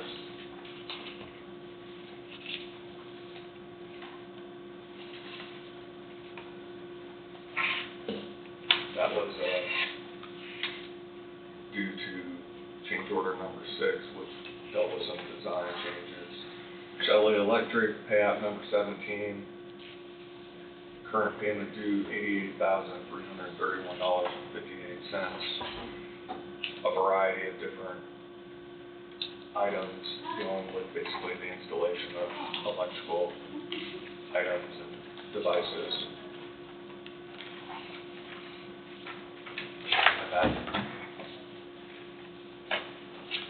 Here's your payout, 21. You want me to go and get the USB? I think the amount is substantially less than others. all the work is there. I'm fine. Have on there where the funds come from and everything. Have we met with the, judges for their That's the drill, yeah, but I gotta, deal, or where we at with that on the yeah, phase I two? need to. Decisions have been made to go ahead and send it off for But yeah, design. There's gonna be 2 bid alternates that are gonna be tag along with it, and that way, we've been sitting idle, waiting, and a decision was made to go ahead and move forward and get something moving, because right now, you have Cole and Dickey from River City that are, they basically been sent home because they have nothing to do here.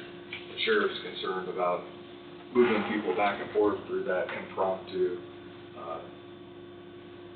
pathway to the building, and all that's happening is we're sitting idle and not making progress. So hopefully within the next week or two, the design numbers will come back. You'll have a presentation with those options presented to you, and then you get to make a decision, choose your path moving forward.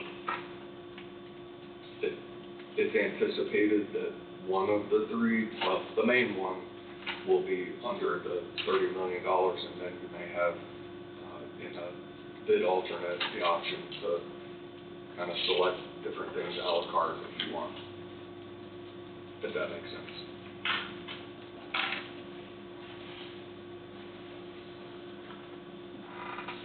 That secure corridor is, a prime focus and a necessity that it get done.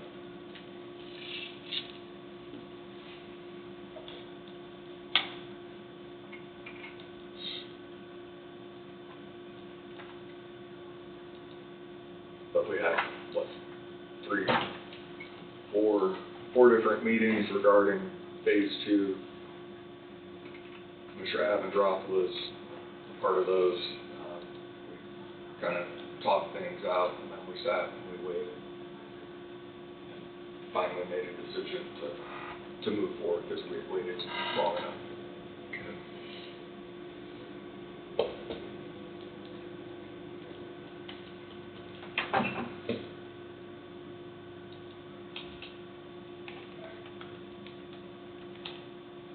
So that's all I have for pads. If you want me to get them and put them up on the screen, I just have to go grab my USB, but I verbally covered them.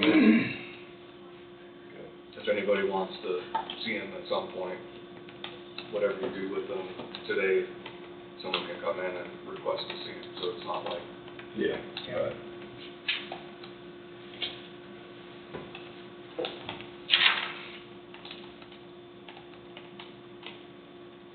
Dean, did you get everything you needed to word a motion? Nope.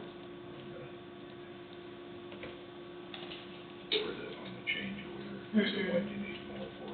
Yeah, I don't know what was the number in the change order, number 45? Yeah, that change order that's going around, did it make it to Angie? Sorry. That's all right.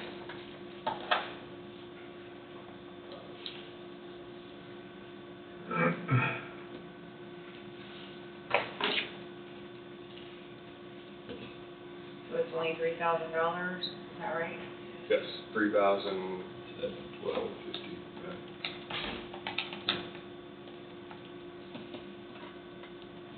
Oh, 3,450?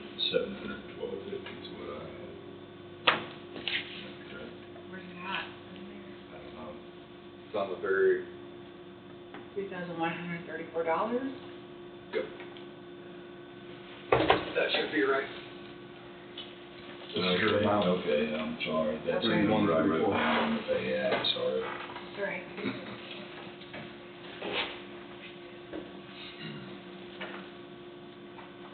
And we're paying it to Goldberg Group or River City? You're just authorizing the change order, and then you sign that, authorizing what might be easiest is to take one from previous, change it.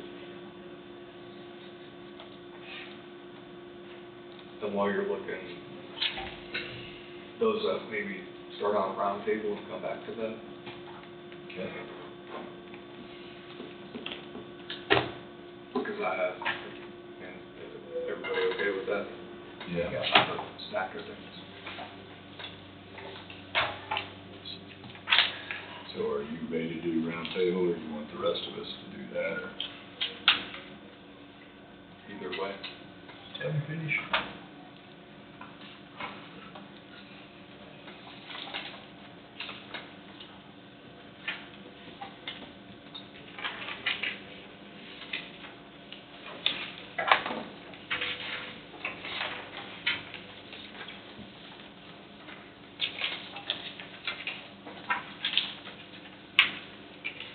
So what I just handed out for you to take a look at is basically the draft of the notice of public hearing related to the sale and disposition of surplus property. In this particular instance, the one you're looking at is in reference to 824 North 4th Street, one of the hospital properties. And why I'm doing it this way is so you can see the body that we need to fill in. Also attached is a copy of the deed, and really on the deed, tract 1 is the only one that's in play. And then immediately behind that is a survey that deals with the Wilson's addition to Burlington, but that also encompasses this particular property. So for your purposes, you have that entire packet, but what needs to be narrowed down is when will an auction occur, because you need, for me to get it to you so you can approve it, we need to have a date for an auction, and then we need to have when the hearing will be held, and you'll see that in the body of the last paragraph. Immediately above that, what's highlighted is the reference to Cameron Roth, and previously he had held an auction. It was a live auction where bidders were able to bid either remotely, in person, by phone, online, basically in real time. They did so, and then at the end, an agreement was reached. There was the document was then presented the following Monday. Previously, when that occurred, the auction, if I recall, was on a Friday, and it was here at the courthouse in the basement, and it was all set up. People showed up, were bidding remotely by phone and live, and then the following Monday, after Cameron was able to verify funds, then it was brought in and presented to the board, who then basically went through the process in the resolution, and there was a public hearing, and then it made it to the next step. So that's sort of where we are, and this is, I only brought it in for the one property, but it would be the same for both properties. So I know you mentioned in October, probably need to coordinate with Cameron Roth that that's the way you're still intending to go, when he could do the auction, if it's still in line with what is indicated in that last paragraph. And then when that date is selected, then you pick your Monday in October to have the public meeting. I'm gonna propose we do it on a Thursday of October 30th as a sale date. Is there any conflict as far as having it in the basement with phase 2? I doubt it.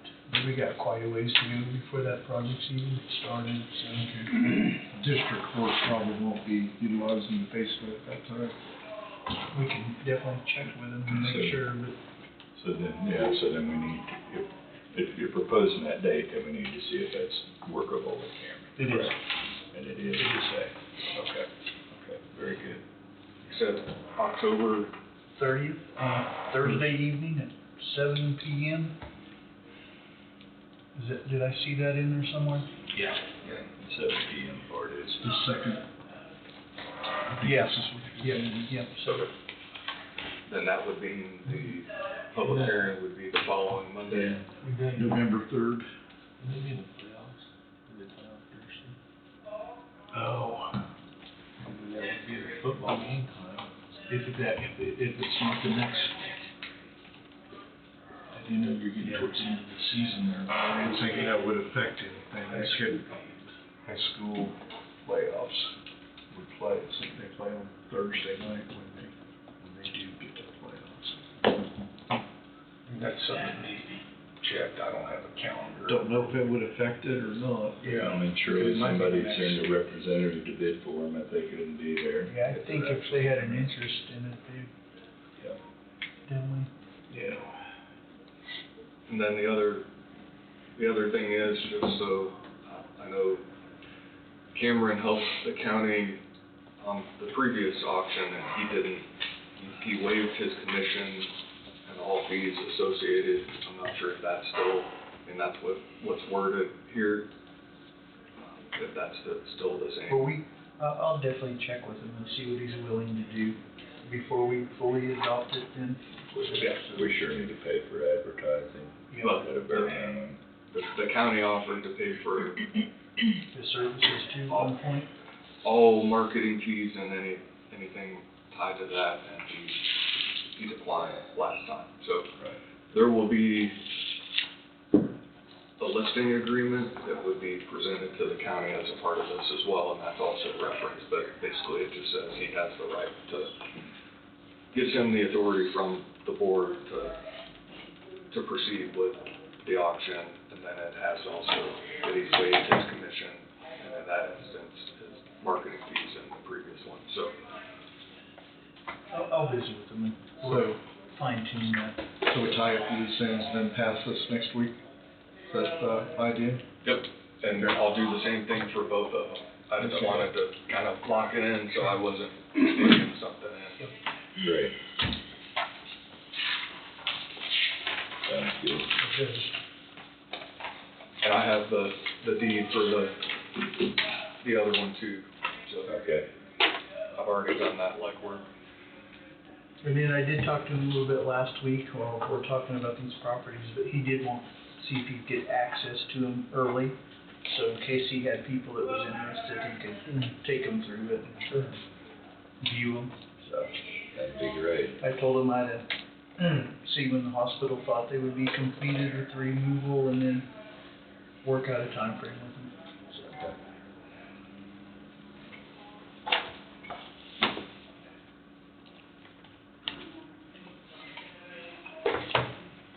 Then you're still pulling in the change order, so I'm I've got, getting there.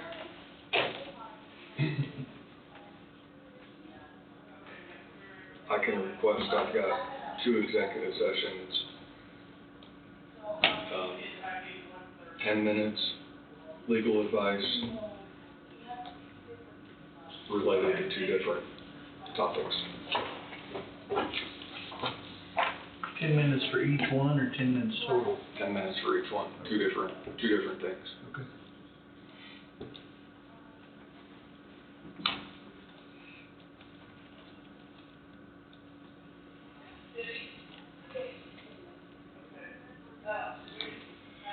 I have a motion to enter into executive session for 10 minutes to include each of the commissioners and County Councilor Wade Bowie II to discuss matters of non-elected. No, deemed No, that's wrong, sorry. privileged. I jumped the gun on you, sorry. Wade Bowie II to discuss matters deemed privileged in the attorney-client relationship. Maybe regarding what was that? This would be regarding legal advice regarding status on legal options regarding beneficial use land application program. What's it called last Land application program, is that what you said? Beneficial use land application. time? We just leave it at Yeah. that. Been there. It is B2.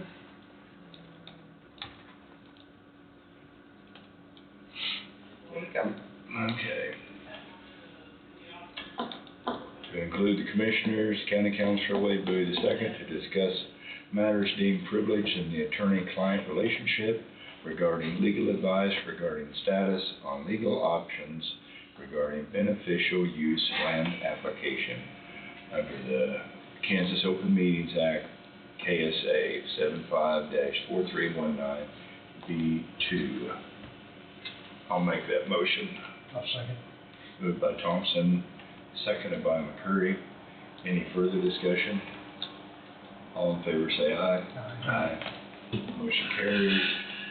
This will go in at 11:24.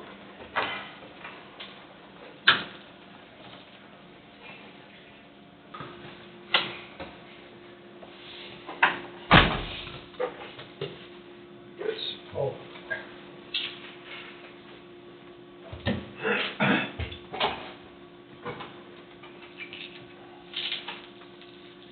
So do we have a motion, it's all ready to go on the change orders? We just need Angie. Or somebody.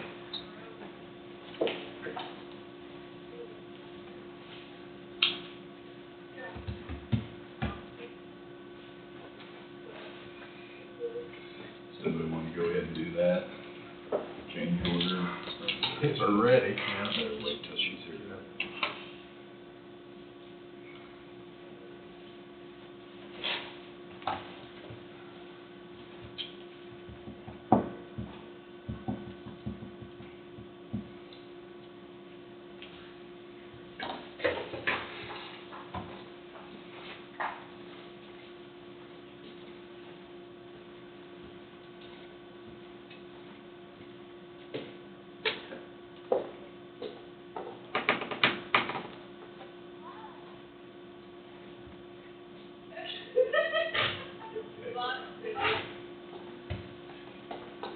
I just wanted to get the motions or Yep. whatever, so.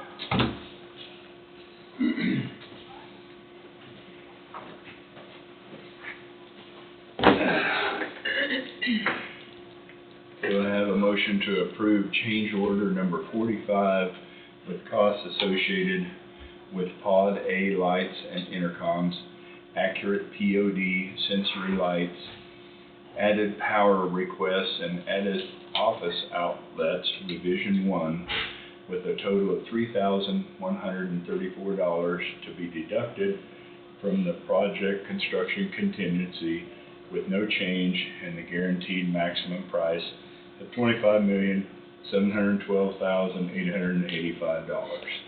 so moved. Second. Been moved by Abendroth, seconded by McCurry.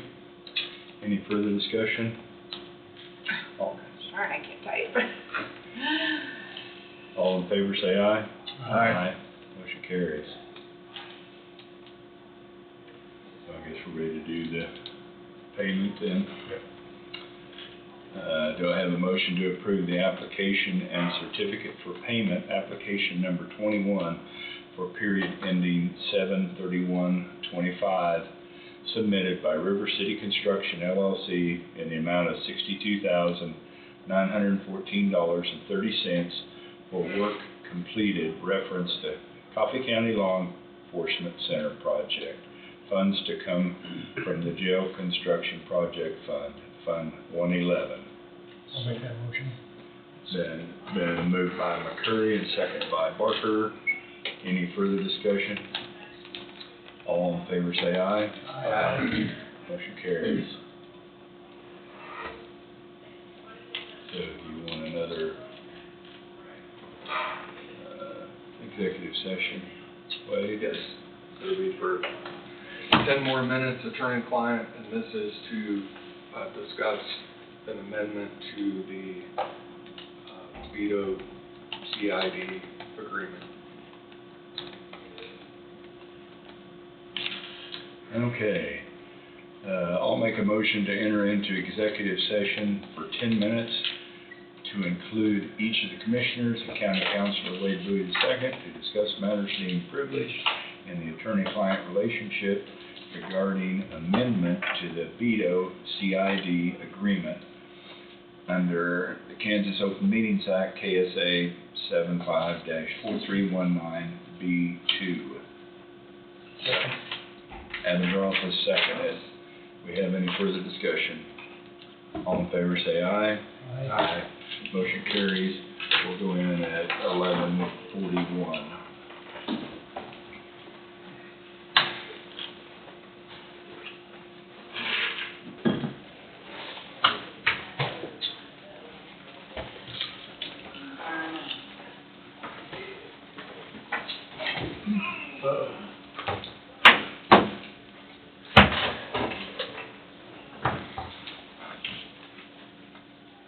I'll give maybe just a quick summary on that last executive session. No actions being taken. However, behind the scenes, as everybody knows, but a lot of people know, the veto CID has a requirement for improvements to be made in that area, specifically this year, the TA property. The county and legal counsel for TA are working on an amendment to the original agreement to allow expenses to be paid through a different mechanism, which would allow TA to move forward, and then the county reimburse those funds through the CID agreement. That wasn't contemplated in the original agreement, but that's what negotiations have been ongoing, kind of behind the scenes on what that framework would look like and what the wording would be.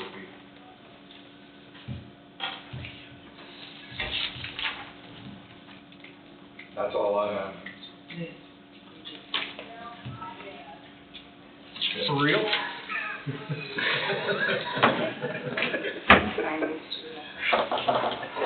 One in every crowd. Yeah. All right. Do you have other things for us, Wade? That's it. Okay.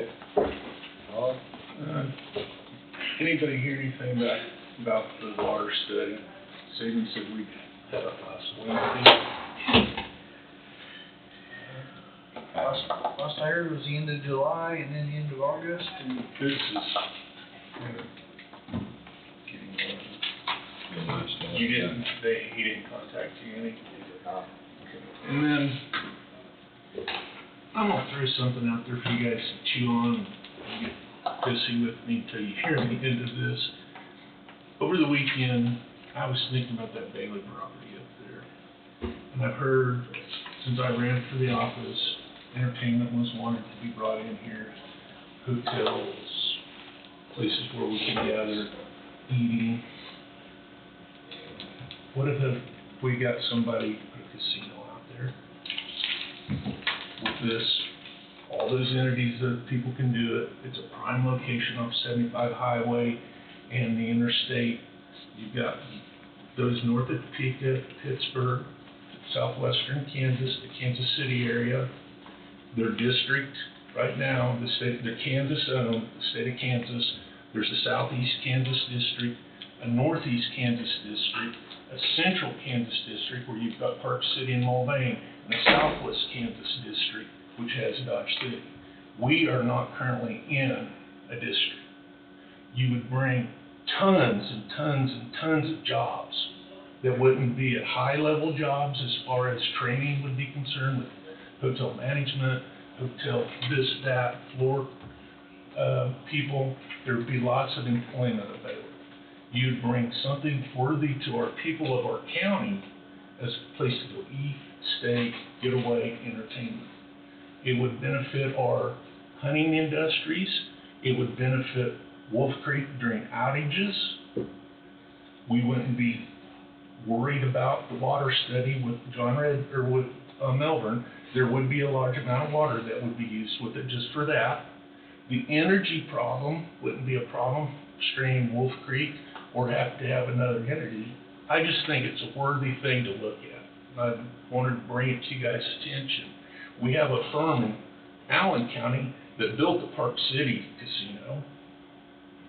And I think right from the start, it would employ people to build it, and it would continue to stimulate jobs in the county.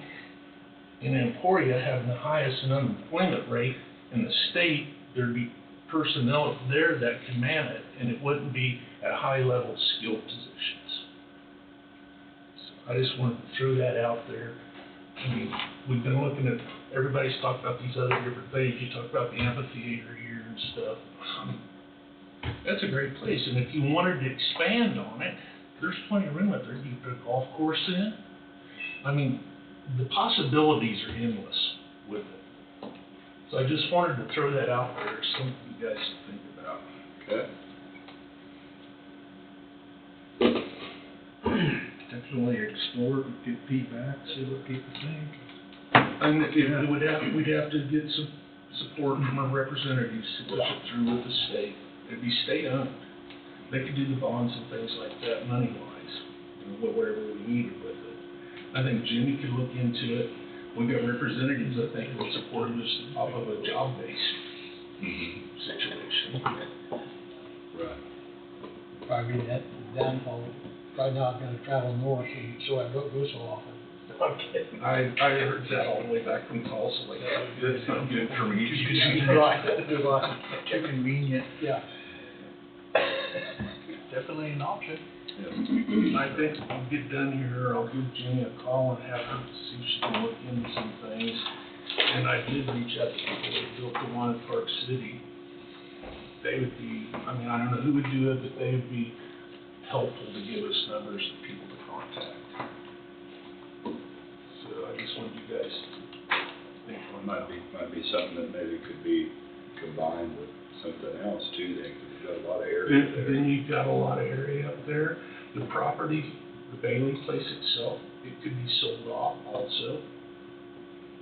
I mean, there's just a lot of options to that, of not being locked in, and depending upon the water study or whatever, or the transmission lines to it for whatever the will is. But I just wanted to throw that out there. And after I thought about it, I thought, hell, why didn't anybody else kind of think about this? I mean, they're popping up everywhere.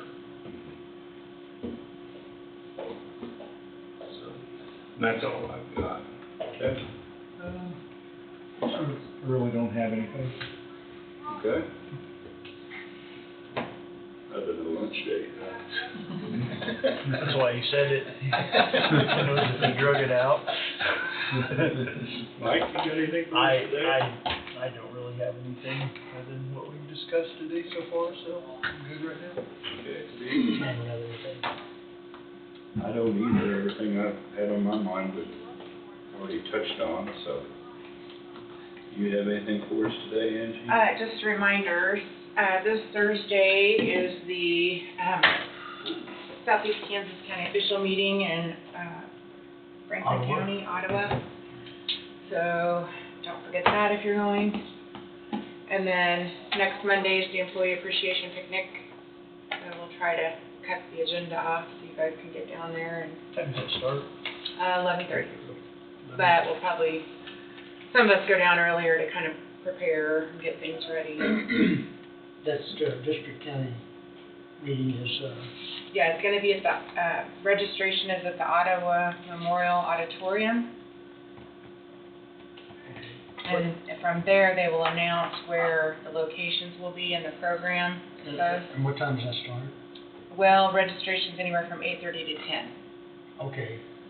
So if you guys are wanting to leave here from the courthouse with the county pool vehicles and others that are going, there's, well, one registered to use one noxious weed in Road Bridge, so only 2 commissioners, so probably Glenn would ride with you or something. Yeah, if I go out and, I'll just go from home. Yeah. And then, lunch will be at the Bottle House, 204 South Walnut, I'm not sure where that is. Yeah, I mean, that's, You have meals possibly done. I can remember if I said that. I don't, it's fine, yeah, because there's usually someone that doesn't show or go or whatever, so. I had 2 down, I don't know which 2. I think I might have.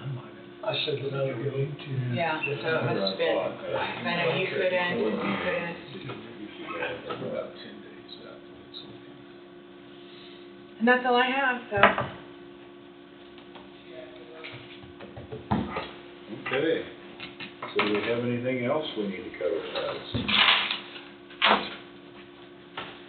guess with that, we'll adjourn at 12:01. Oh, wait, you got these to sign.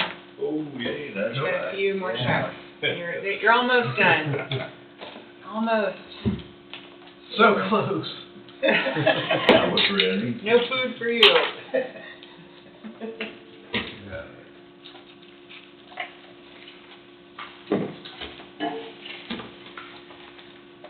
Were there any checks in there? On the back side, over on the left? There are. Yeah. Okay.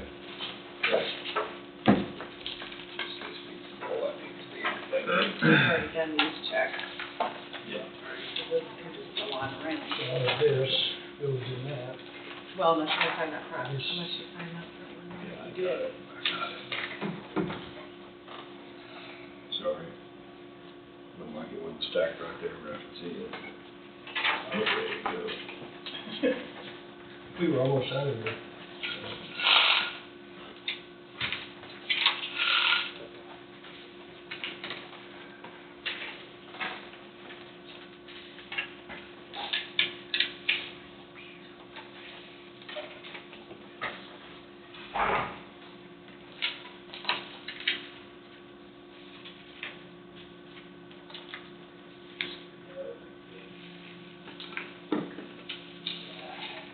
You notice Wade left.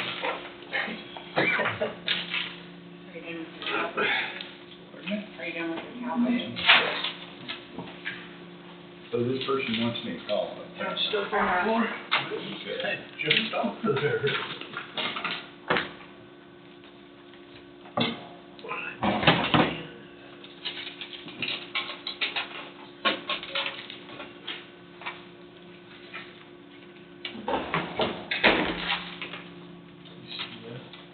And he's back. No, They can play, didn't they? I guess they did.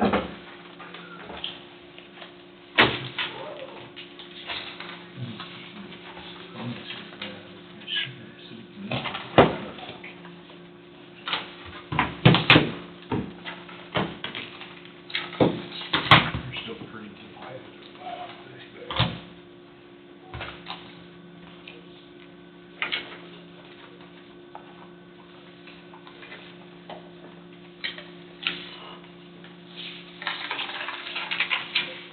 Went ahead of it, I think we just use it.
Things like multiply, don't they?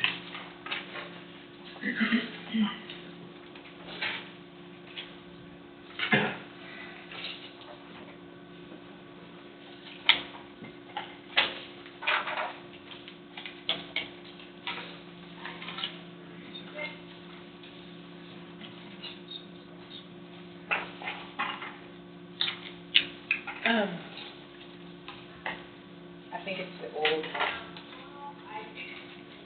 Maybe she needs to change something on the vendor. Something Yeah. to be corrected in the future. Yeah, it's a system thing. But it's. It does say the foundation. Yeah. But I could slap that out.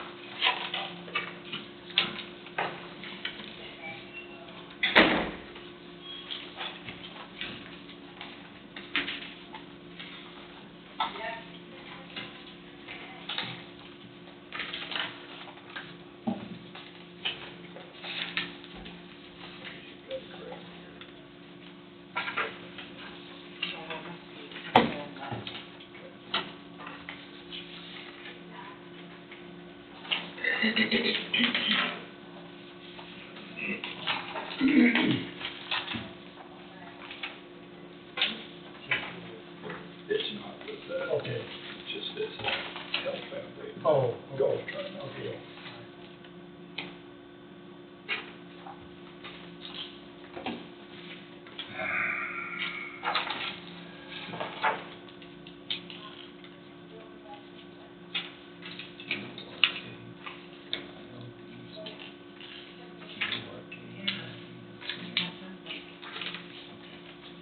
It's a big one. Okay, I've got that I've correct. been mispronouncing it anyhow, but I'll try to spell it out here for you. Almost as big as McCurry's chicken. It's correct. Almost forgot that. Is that what you said? He probably won't be back next week. Yeah. Probably not. All right, this goes in. Oh, maybe. Yeah. I might have put it together. Looks like it says 20. Yeah. What? Town?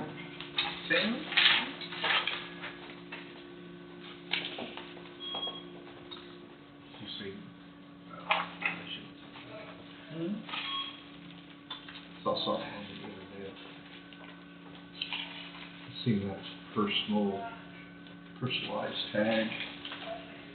I think it's supposed to say nicest mom, we should rebid down NCST mom.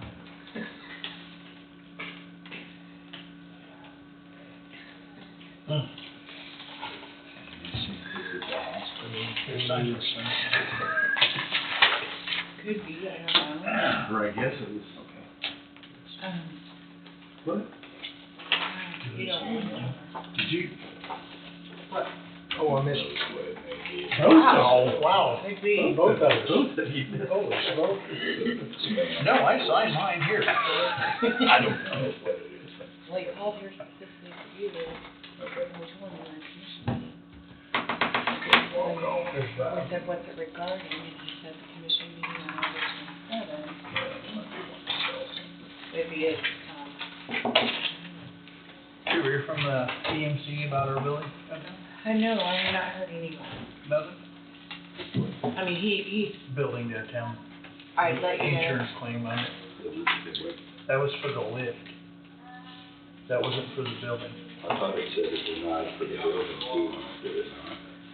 I just remember seeing that. Yeah. So I was under the impression that there was gonna cover the damage to the vehicle, but not the damage to his lift, cause it was put into that potential collapse zone. And the car was outside of the Correct. area. Okay. Which I guess. I didn't read, I thought the first part said they were denying. No, I don't think we've heard anything from him. Okay. That's what we did today. Yes. Gotta keep them happy. Gotta keep them happy. Yeah.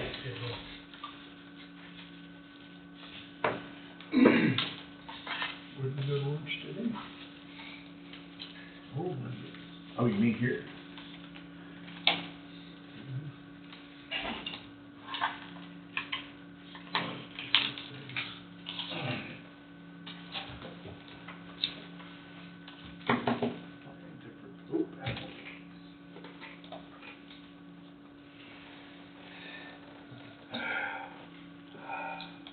Excuse me.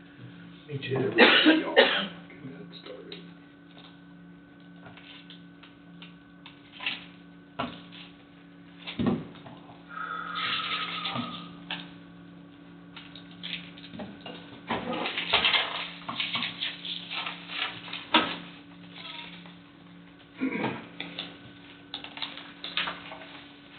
It might be kinda nice if Kiva would come in and give us an update on that road out there, since they have the contract for it.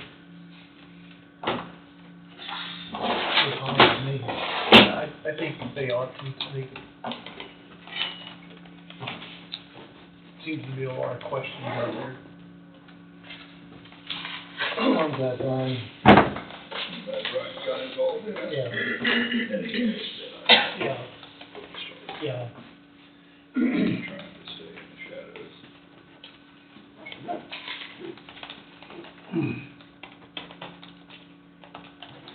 But I don't remember them coming in once, giving an update as far as what they've done so far out there.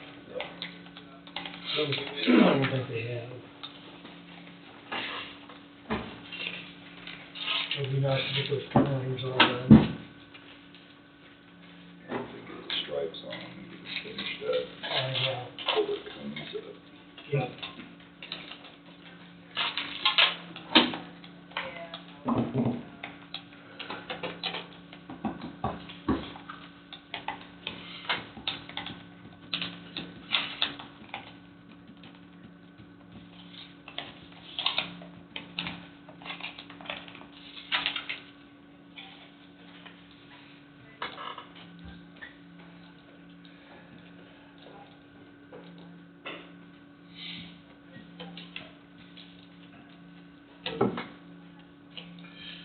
You buying lunch today? Is that what she's waiting on? Yeah, I am.